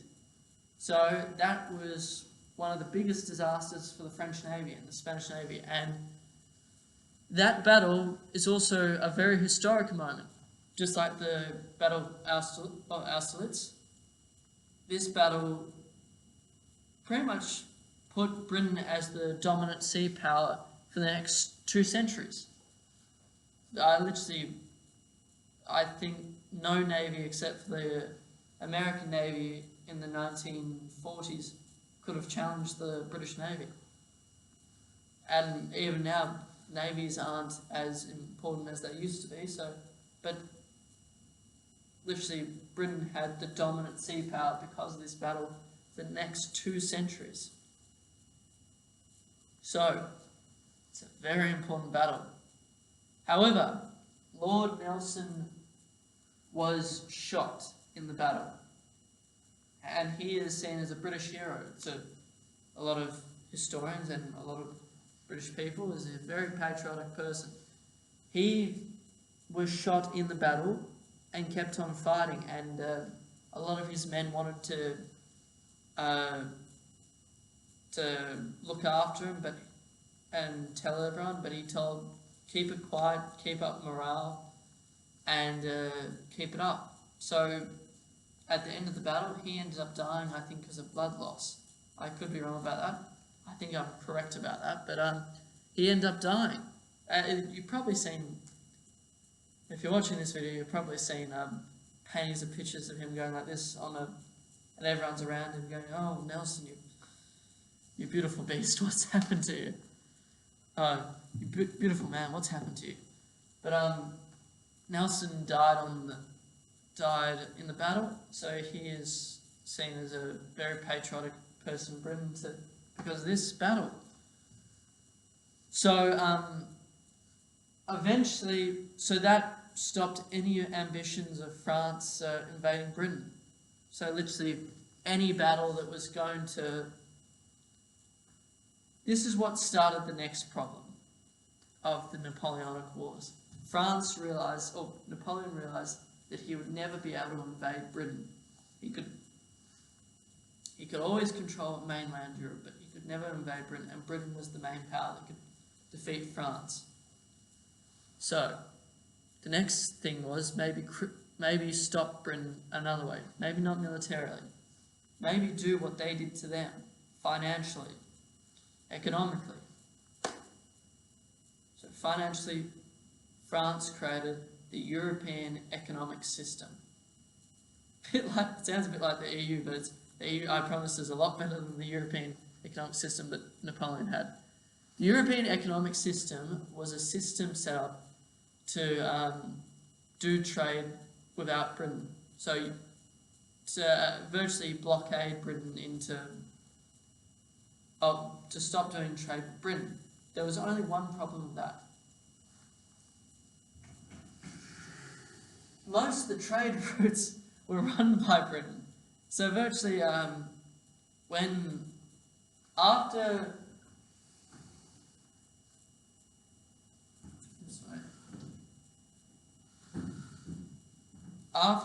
the Russians retreated back to Russia, and there was a couple of battles, I believe there was a river around in Poland somewhere, near the border. I'll get it in blue.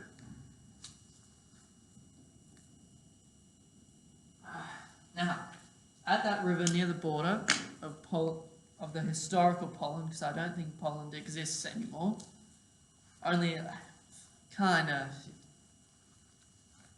exists as a region or puppet state of France from memory. I could be wrong about that, but at this river, the Alexander, or Tsar Alexander, or Emperor Alexander of Russia, and Napoleon met on a wooden, just for this purpose, some people made a wooden raft, and both Napoleon and Alexander met on this raft and made a treaty with each other, ending the war.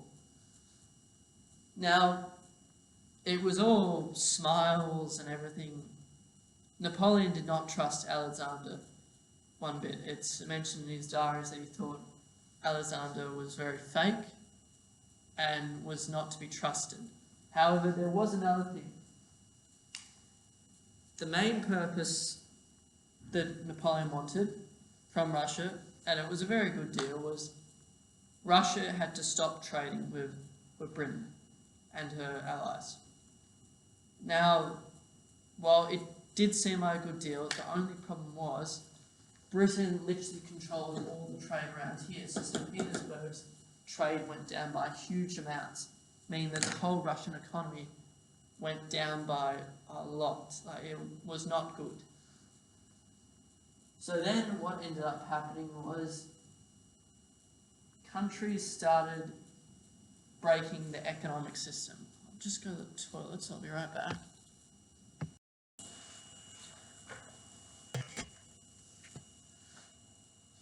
So, we are in the years 1807 and 1808. Now, Russia, virtually Europe is at peace right now. It is under the French Empire's control. What has happened is Prussia was defeated and neutralized. Well, what ended up happening with Prussia was Prussia had claims to a territory called Hanover that was part of Britain, but was invaded by France and then handed over to Prussia. However, the French want peace with the British, so they offered to give it back to the British as for peace. However, the Prussians were pretty annoyed about that, so they declared war about it, and they lost, and were motivated to by their queen in Prussia. But she died soon after, and the king died as well. But then led them to victory. But Prussia is defeated. So pretty much the whole of Europe is under French control. I'm going to use a green line. So pretty much where the green line is the European economic system, also known as the continental system.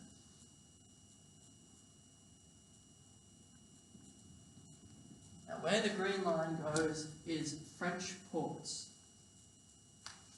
Now, any French port, or any country that is controlled by the French or has relation, or is an ally of France, cannot trade with Britain. That is the rule with this trading system. Now, as we know in economics, closing yourself off from the rest of the world is not a good idea.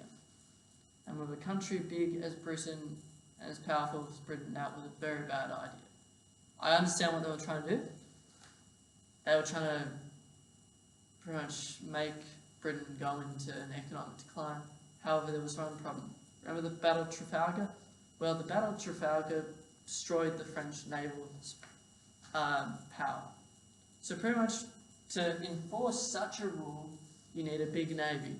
France had no big navy anymore. It was gone.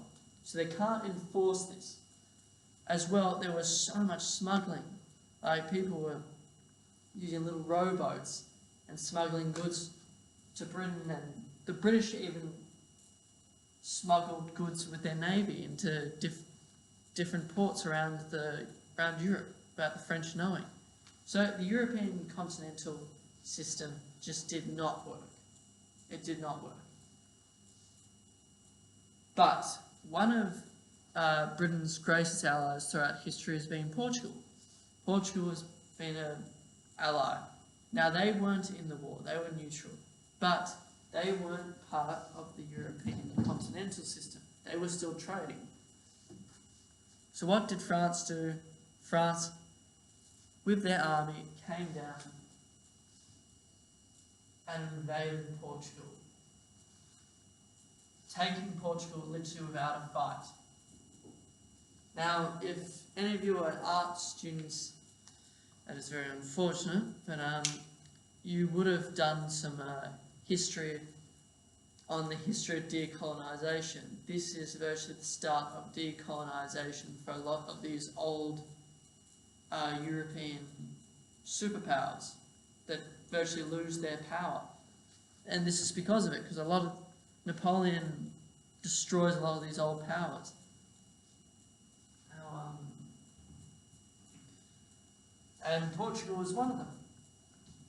I'll just rub out a bit of this. So Portugal is annexed by, or the mainland of Portugal is annexed.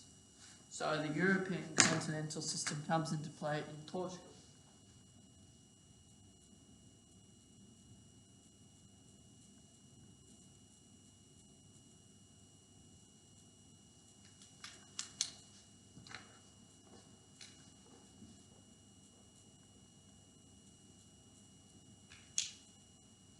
Now, this is where I think where Napoleon makes his greatest, or one of two of his greatest mistakes.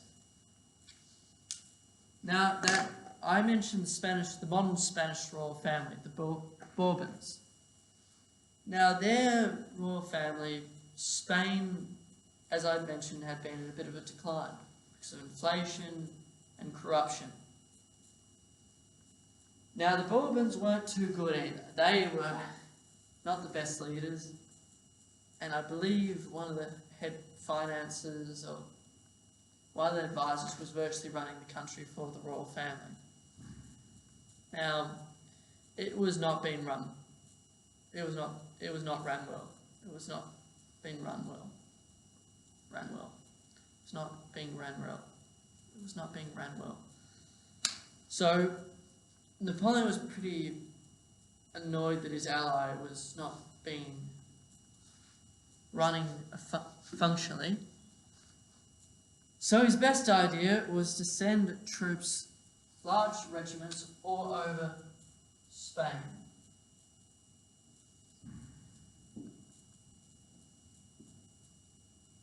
Get rid of that one. So France has taken Portugal.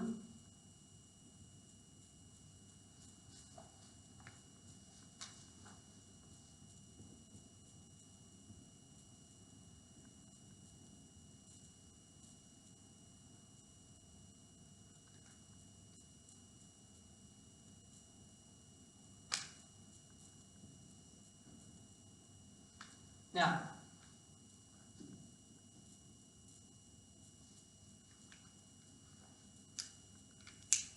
there's a big problem with this. The French are now all over Spain. The Spanish are pissed off about this. They don't know why the French are all over Spain. They think they're arrogant little pricks. Just imagine, in a modern day sense, imagine Australia being occupied, or having your...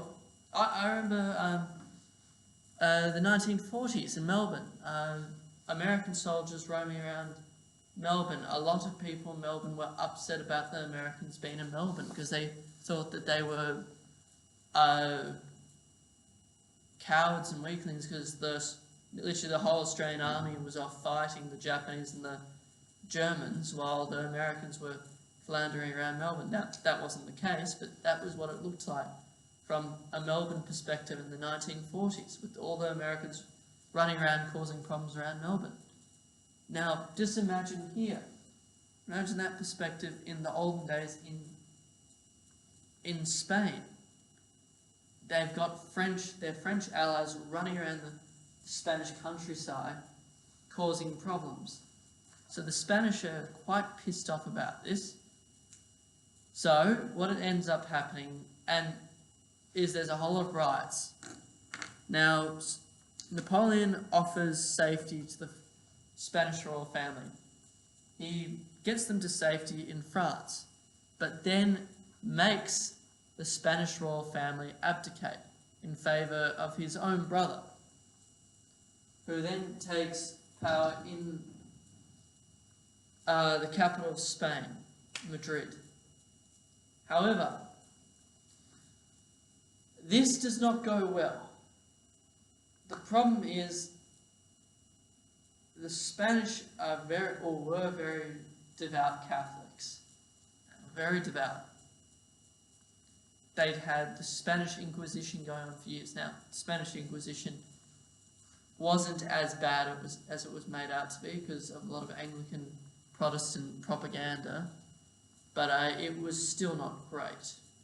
I'll just explain what the Spanish Inquisition was. You've probably heard about it from, not Fawlty Towers, from a bit of BBC comedy from the old days, or from some historic comedy videos online. But it's pretty much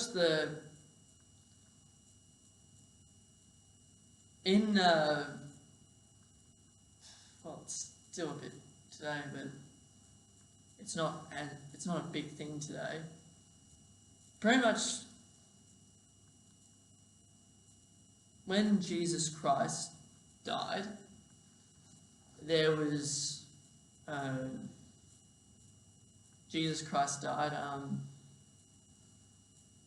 Jews were blamed for Jesus' death. So eventually, a little while after Jesus died, the founding of the original Catholic Church happened. I think it was St. Peter that founded it. I can't remember exactly, because I haven't read my Bible for quite a little while. I haven't been to church in a couple of weeks, but pretty much what ended up happening was, for many centuries, the Jews were blamed for Christ's death and not accepting Christianity. So then what ended up happening around 1400s, there ended up being a split in the church. Another group caused heresy.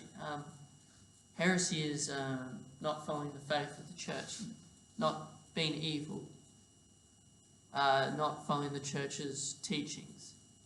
Now, what ended up happening was there was a chap called Martin Luther, not Martin Luther, Junior King, not the African American black leader in the United States, but he's named after this guy. Martin Luther was in the Holy Roman Empire, actually. He was in the Holy Roman Empire doesn't exist anymore on that map, so don't take that information there. But this information, in the Holy Roman Empire, the 1400s, Martin Luther King was a Catholic priest. Now, the thing was, he was a very devout Catholic priest, but there was a problem. A lot of corruption was in the Catholic Church, and the Catholic Church had become very ritualized. It involved a lot of extra things that weren't in the Bible. Most people couldn't read the Bible. It was in Latin. Most people didn't speak Latin.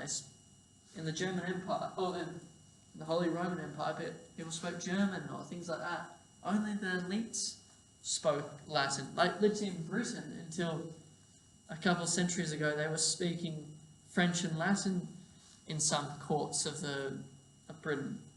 It was only until a couple of centuries ago that they started actually speaking English predominantly. But so Latin was for the elites. So the peasants, the commoners were kept under. So Martin Luther was pretty unhappy, and there was a thing, I forgot what it's called, but you would pay the church to get yourself out of purgatory. Now, there's hell, there's purgatory, and there's heaven. Purgatory is like in God's waiting room to get you into heaven. It's not hell, but it's not heaven either. It's nothing. So it's just a nothing area. It's not bad, but it's not good. Now the problem was the payment to get you out of that wasn't in the Bible. It's not in the Bible. So Martin Luther thought this was absolute rubbish. He said, this is not, the Catholic Church has got corrupt and there needs to be reform inside the church. How dare the Pope make people suffer with this rubbish? People starving around the empire, and this can't go on. So he ended up going to a church door and hammering some notes on the door of the church. I think it's 15 commandments or something like that. I can't remember the name, but it was a very important historical moment. Now, because of this, that caused a split in the Catholic Church, because a lot of Catholics thought, wow, Martin's right. Mr. Luther's talking some sense. And a lot of other people went, holy crap, Martin, you've gone against the Pope. That's not a good idea. That's a really bad idea. And a lot of wars happened throughout Europe. Before the French Revolution, there was a French queen who caused a thing called the Bloody Sunday Massacre, I think it was called, where French Protestants who had followed Martin Luther's teachings went against the Catholic faith, and this French queen ended up causing a riot where French Protestants called Huguenots were massacred. So, back to Spain in 1808, or in 1807, pretty much what had happened, or in 1808, Spanish was a very devout Catholic nation and did not believe in letting Protestant nations run around like hippies. They didn't like it. They didn't like non-monarchy countries. They didn't like that either, but Protestants was not... Protestantism, such as Anglicanism, such as in Australia, where not an Anglican country, but a lot of churches in Australia are Anglican. I'm Anglican myself, but so count as a Protestant. So, pretty much, Spain was not a fan of non-Catholics, and especially atheism. And France, well, the French Revolution, as I'd mentioned at the beginning, was a big fan of atheism. They did bring it back, the Catholic Church, to France, but the Catholics were pretty pissed off about that. So you can imagine the French roaming around your country. They're not pure Catholics like the Spanish, so the Spanish are quite pissed off, so they're rioting, they're rebelling. The only problem is, the Spanish are not as powerful as the French. They absolutely wiped the floor out of them. So what they have to end up doing is they have to do guerrilla warfare with the French. This is one of the first times guerrilla warfare is literally used. So, and it causes massive problems for the French. I'm just going to have a sip of water, so back to it. A big disaster that happened for the French was that they,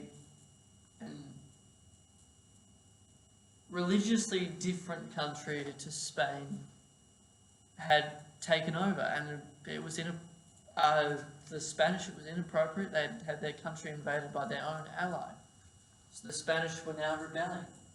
But the main British force that had landed in Portugal had been repelled because all the Spanish were just not good enough to fight against the French. So the British escaped from near Portugal in Spain, got back to Britain. But in this time in 1809, the Austrians believed that they could also fight back. Now the Austrian Empire. So we can draw it.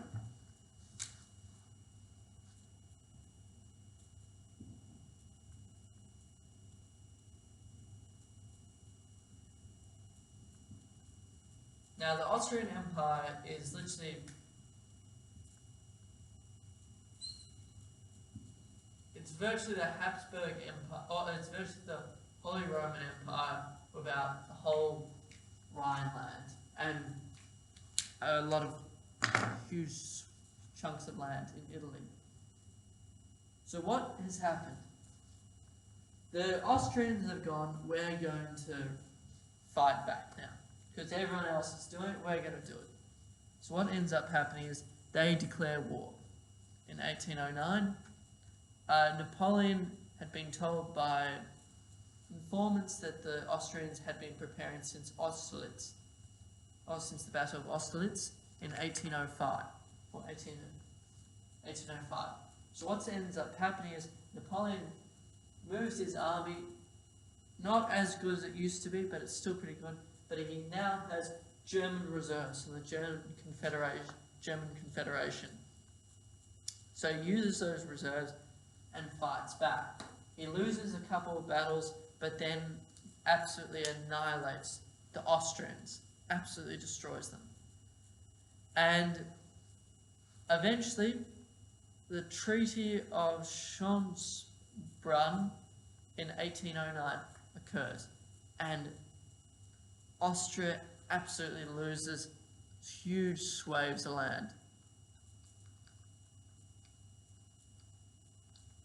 So, that's right, we'll draw it out.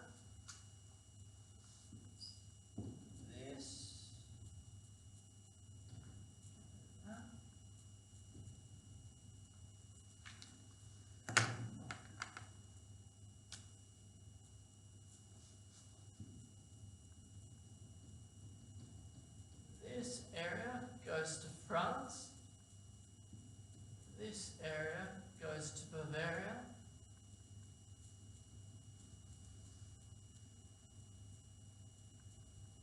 And this area goes to Russia, even though they didn't fight.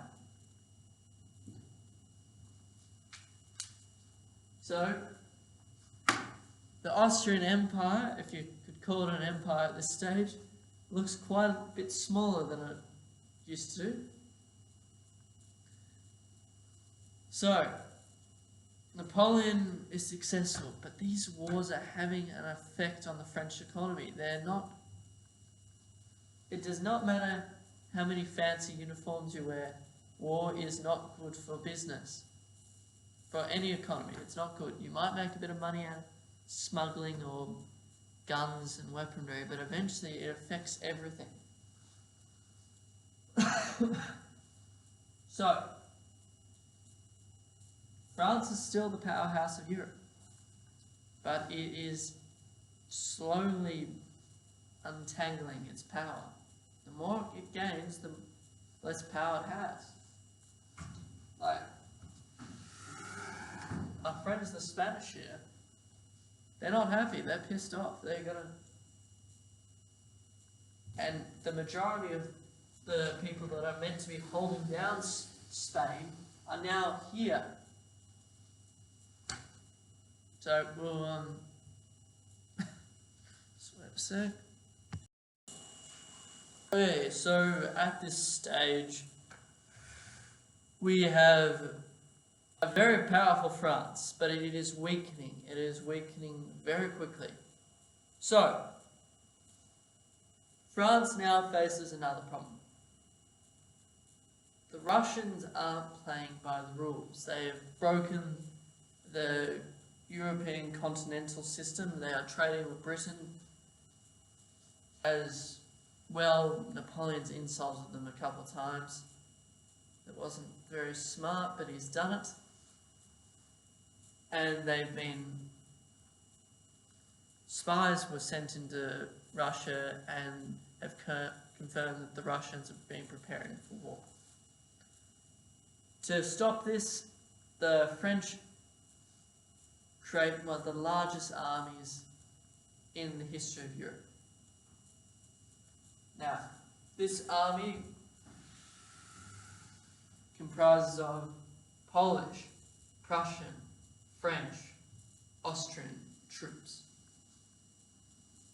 A very large army indeed. It crosses the River Niemen, virtually the border between the Grand Duchy of the Duchy of Warsaw and Russia.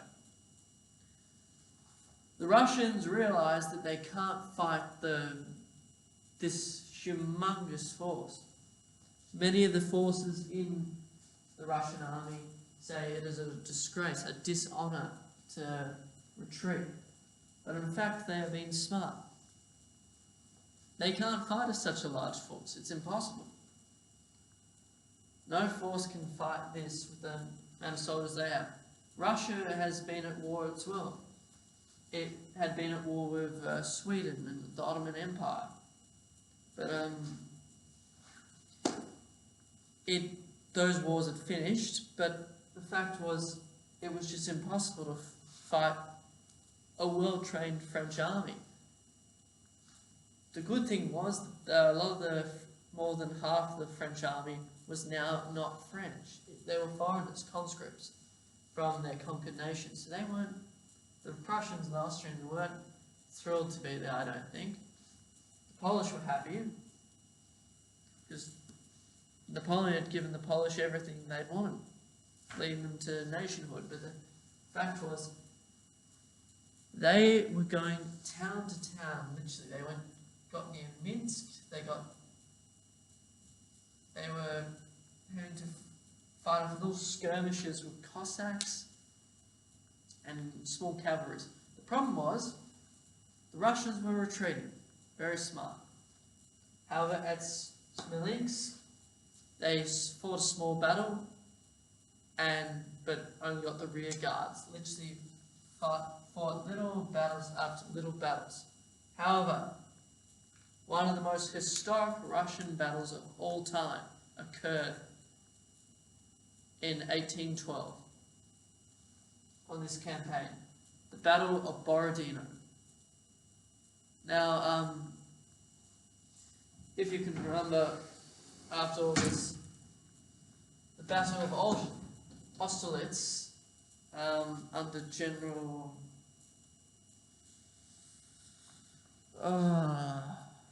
what's his name? Kutuzov.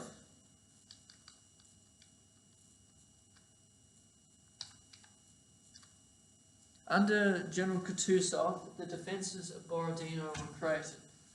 Borodino was outside Moscow. Oh Jesus, that is appalling spelling on my part.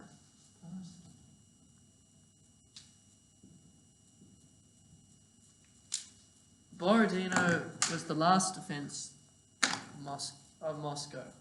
Moscow wasn't, I believe, from memory, it wasn't the capital of Russia. Peter the Great had moved it to St. Petersburg, but Moscow was still a religious capital. As I just spoke about Anglicanism and Protestantism and Catholicism, the Orthodox, sorry. The Orthodox Church is the second oldest church in the world. Well, I'm pretty sure it's the second oldest church. I am not quite as familiar with it, but it is pretty much one of the original churches, as well as the Catholic Church. You can find the Orthodox religion in Greece, a lot of a lot of the Balkan nations, Romania, place like that, and Russia. It's a very big thing there, even today. Very big Orthodox nation. But Orthodoxy is the home of orthodoxy is pretty much Moscow. Moscow is where the heart of orthodoxy. And Napoleon's attacking this. This is the heart of Russia. And the Russians literally know that they're going to lose. But they know if they just retreat without a fight, they're going to literally collapse the whole morale of the country. They need to defend Moscow in some way or form. So, they choose Borodino to make their final stand before they retreat the rest of the army out of Moscow. Now, the Russians, while they were retreating, they have a burnt earth policy. Now, burnt earth policy is where you burn absolutely everything. Now, this means that the horses can't graze the grass because there's no grass. You can't live off the land, because there's no food, it's all been burnt. You can't sleep in the houses because the houses have been burnt. So literally everywhere in this area to here has been burnt by the Russians. And on the way they're being harassed by small little groups of guerrillas. So, the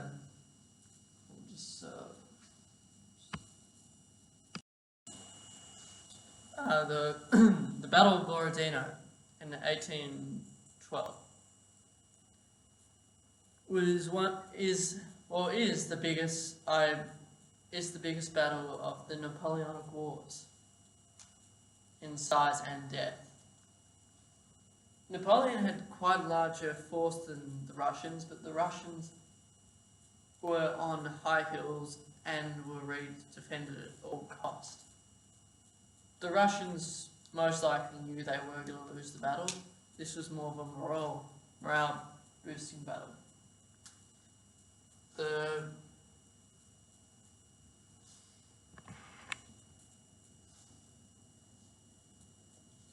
French first attacked the hills.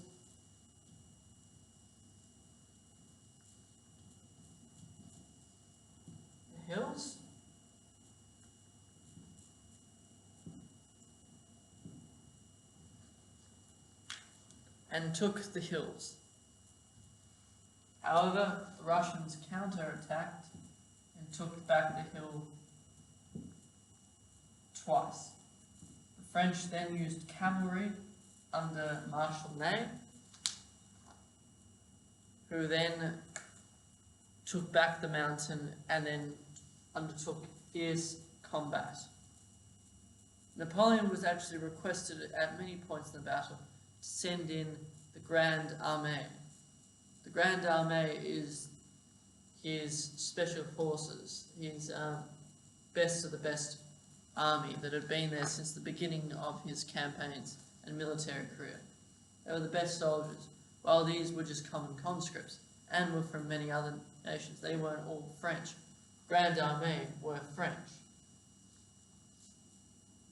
And there probably were some foreigners in there, but pretty much these were the normal army, but the Grand Army was being kept in reserve to be used only if absolutely necessary, and they weren't used at all in the battle. Another French contingent came around from the left flank and surrounded the guns on the left side on the Russian right flank and took the guns and forced the Russians to flee in the town of Borodino. This is the town of Borodino. Then the French began to turn down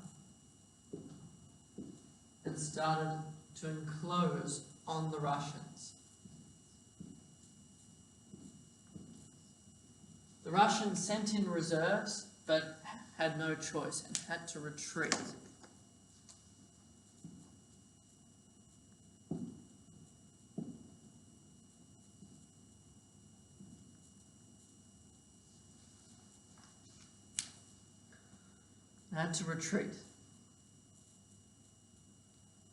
It was a horrific military disaster for the Russians. But it was a known historic. It was known that it would not be a pleasant battle or a victory for the Russians. It was just impossible. However, the plan was to keep continuing to retreat. So, when they retreated past Moscow, they burnt large portions of the city, and the French entered Moscow very burnt, very crispy and burnt, and not a lot to eat. Napoleon himself went into the chambers of Emperor Alexander and stayed in the his chamber. However, it eventually came to winter. There was no food, and eventually in 1813, I think it was,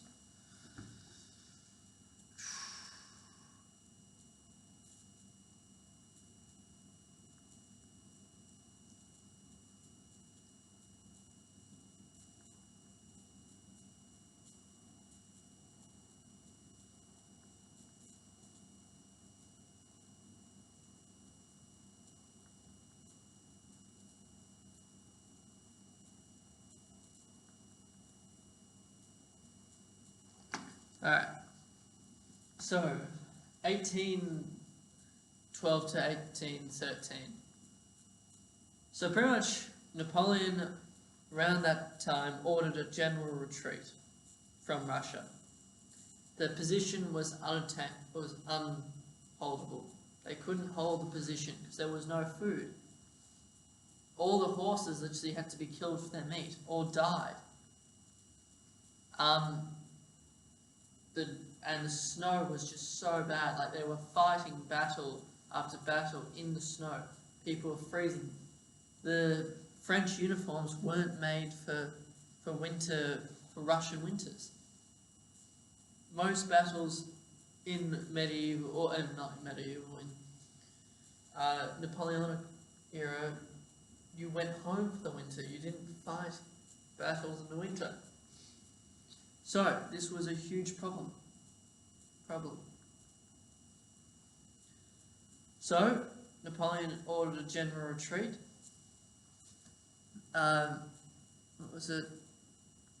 However, this caused a big problem.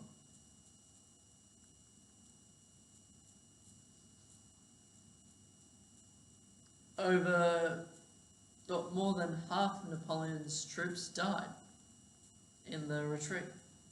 They began the march with over 400,000 troops and got back to France with only 40,000 troops. This set off a large line of events throughout Europe.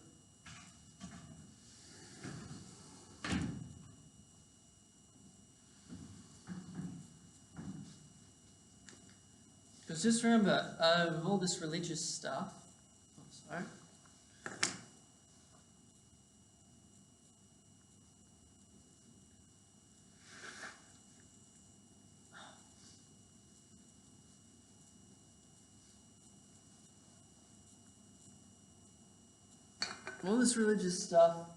and conquered countries and things like that, the French aren't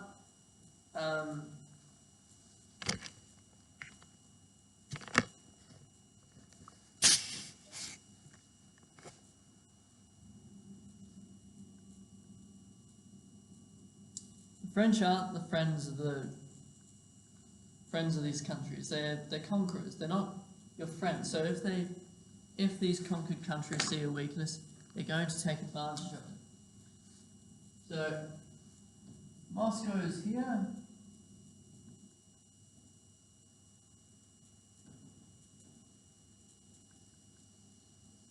They retreat all the way back.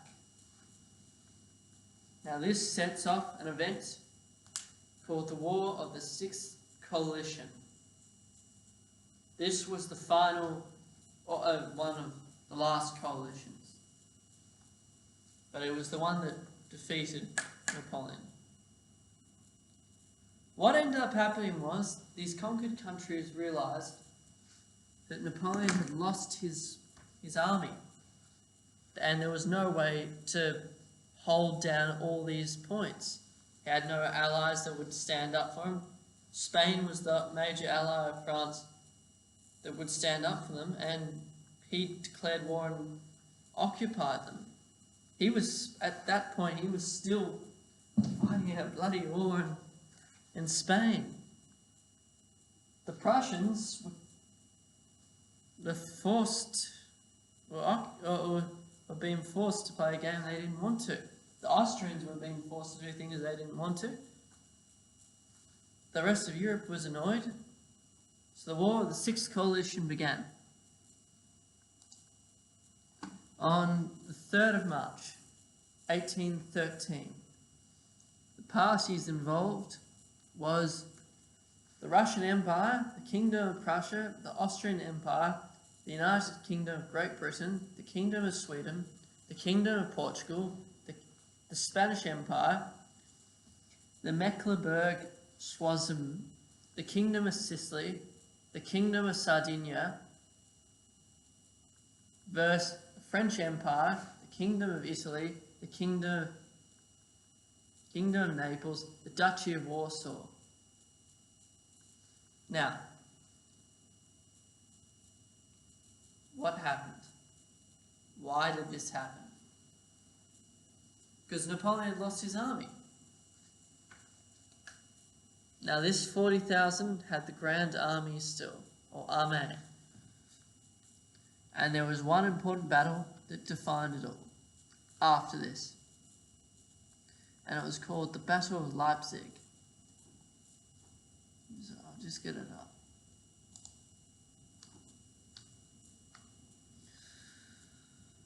The Battle of Leipzig involved the parties I just mentioned, and it was a French defeat. What was it?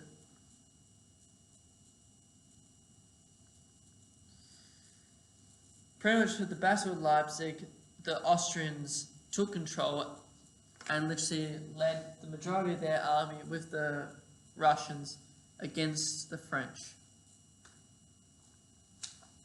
And led their armies to Paris.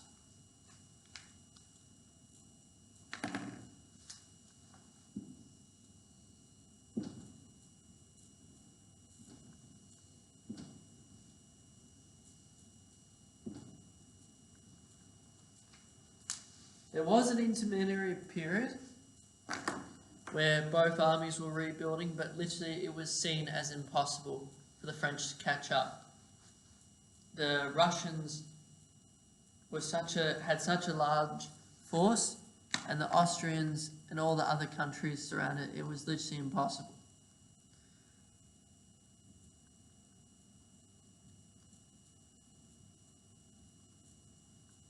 And because of what happened, virtually the German Rhine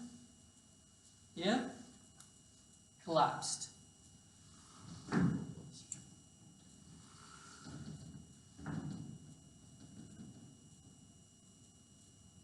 All of that collapsed.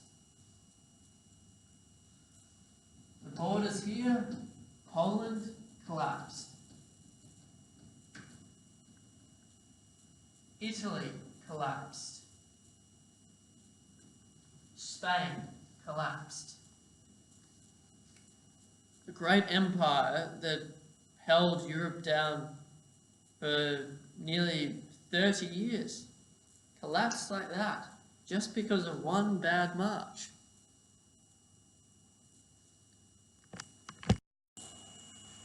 So, France and the rest of Europe is in chaos now. Napoleon is planning the defense of France, but that plan will never come into use. What ends up happening is he's very much like the Kaiser in World War I. The marshals who were so loyal in the good times for Napoleon, turn against him. Marshal Ney, one of Napoleon's greatest friends and generals, or leaders, surrounds him and tells him that they will refuse to march. They will not follow Napoleon anymore.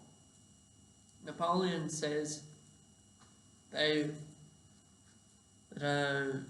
he will march anyway and the men will follow him. And Ney says no, the men will only follow their chiefs, their marshals, their leaders, not the emperor. So, in, what was it, 11th of April, in 1814, Napoleon abdicates, nearly after 20 years of war. The war in Europe is over. Napoleon has abdicated, and in the Treaty of Paris, the French borders are returned to their 1792 lines. So,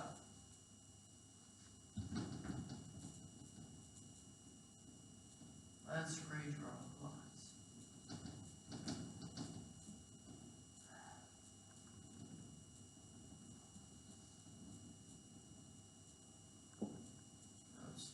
Oh, Jesus, time. Alright, we'll use the blue marker.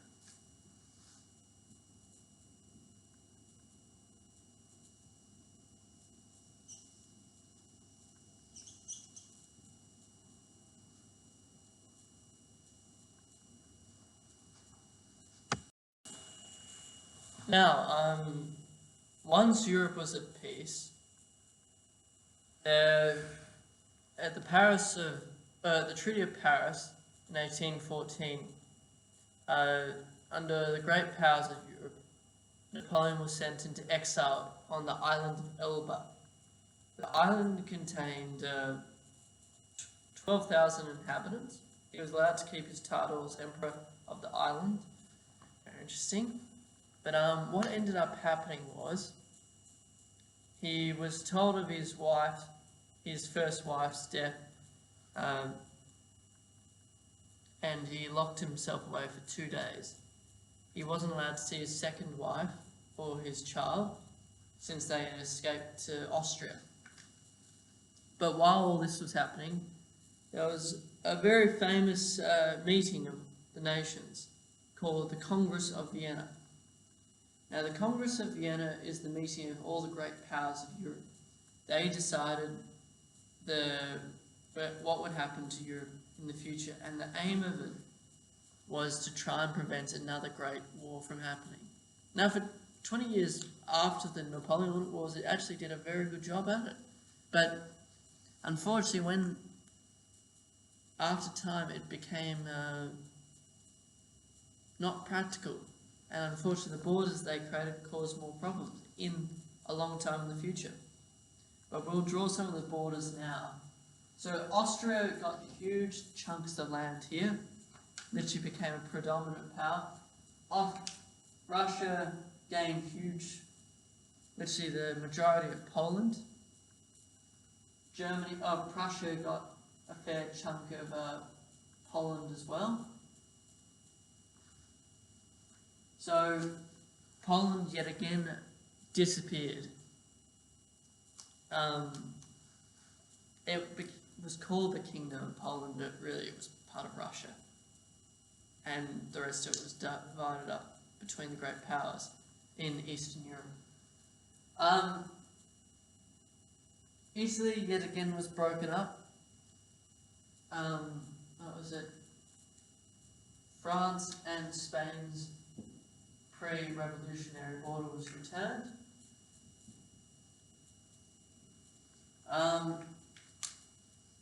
As a consequence of the German states working together, actually, a thing was created to protect Germany from any future invasion by France, called the German Confederation.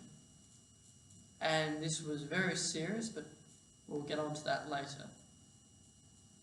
But Napoleon spent 100 days in exile, but he learnt by rumour that he may be sent to a French territory in the Indian Ocean called St. Helena.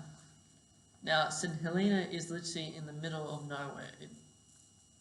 It's in the Atlantic Ocean, sorry. Very few people live there today. It's a very small island. It's virtually like a country town on an island. And very few people live there. So for Napoleon to be sent there, it was a very big deal. Now, it was rumoured that he was told about this, so he gathered a bunch of guards, or a couple of guards that he had, and they landed in southern France, I believe. They landed in southern France. When word got out that he landed in southern France,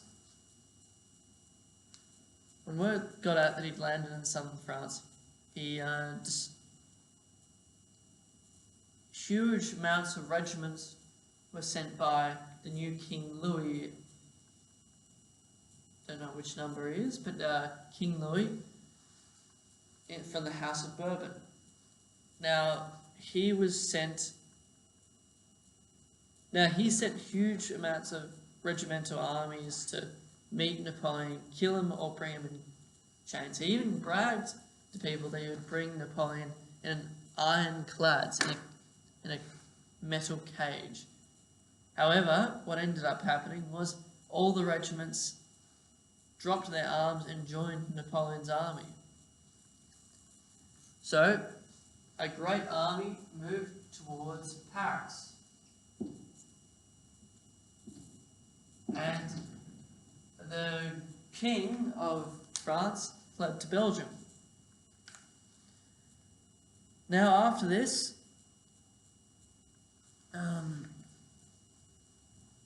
what happened after this was very simple. The whole of Europe absolutely was terrified of what was happening. They were in the Congress of Vienna. They were meant to be solving all these problems. And now the person that caused all these problems has reappeared. This is a catastrophe.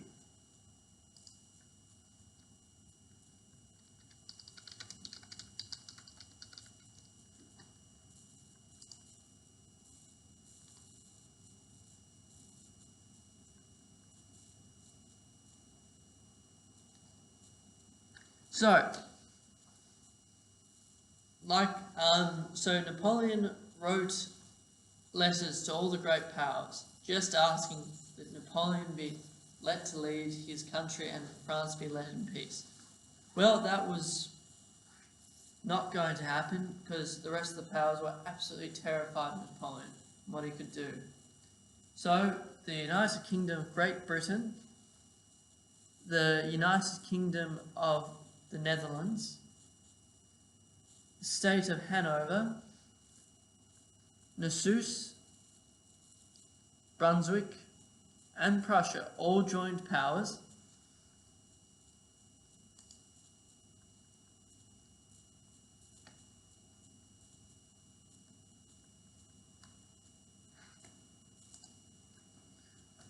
In the 7th Coalition in 1815 to defeat Napoleon.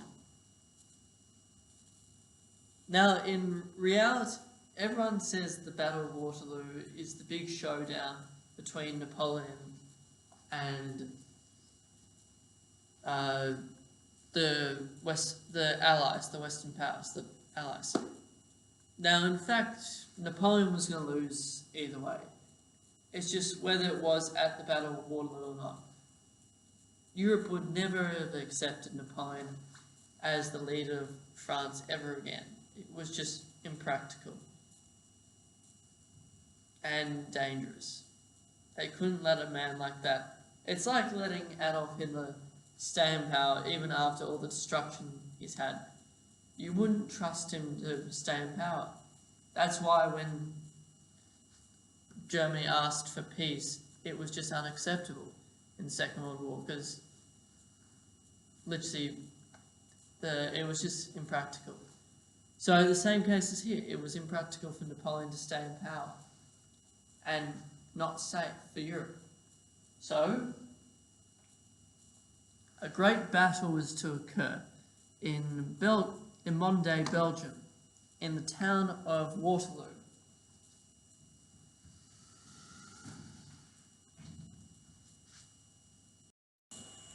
So, before the Battle of Waterloo, a couple of things happened. There were three major forces in play, well, three major armies: the Prussian army, the British army, and the French army. The French army consisted of the Grand Army, or Grande Armée, and they were the old guard, as I explained before, as well as many volunteers of the new French army. Now, the aim was, I'll just try and get... The French were at a town called Charlet. Their aim was to break up the majority of the Allied Anglo forces. And it succeeded at these battles. They broke up the Prussian force under General Blücher. Blücher had been a loyal Prussian subject, old Prussian military, but had been defeated on so many times by Napoleon. He was there when Prussia lost, when the Queen of Prussia declared war on France. He was there. And the British lost it and were forced out and had to... So in this situation, the Prussians fled, and Napoleon sent part of his army after Blücher. Then Napoleon sent the majority of the rest of his army after the British. Now, you will know the general of the British Army was the Duke of Wellington. The Duke of Wellington had served in Portugal, fighting the Spanish, then helping the Spanish and the Portuguese fight the French. He'd been very successful. He had also done many dealings with the Rothschild family that you've probably heard of. The Rothschild family are a wealthy Jewish banking family, and they gained their majority of their power and influence in the Napoleonic periods and were very helpful to the Allies defeating the French. So they helped the Duke of Wellington pay and feed their soldiers. So they were very helpful to the British cause and to the Prussians and all the British Allies. So the Rothschilds were very helpful. But when the Battle of Waterloo happened, there was... What? Oh, Jesus, no.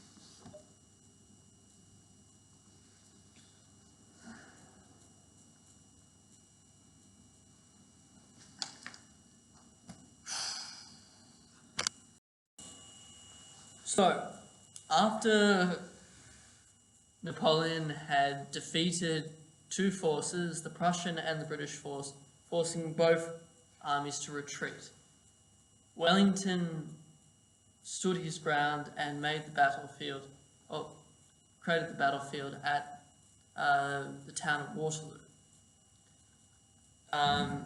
The problem was at the Battle of Waterloo was there was rain. It's in today's Belgium, but in those days it was past the United Kingdom of the Netherlands. Now, what ended up happening was there was quite a bit of rain. So both armies couldn't fight in the evening. And what ended up happening was the French had to delay their advance because their aim was to get to Brussels. And Waterloo was in front of Brussels. So they wanted to defeat. So I can't remember why they wanted to get to. I think it was because they wanted to defeat the Dutch. Okay, so what ended up happening was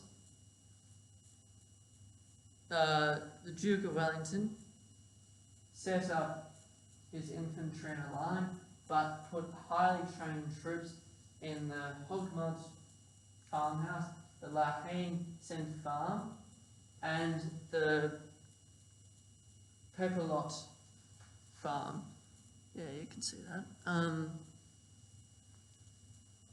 The total strength of the British Army was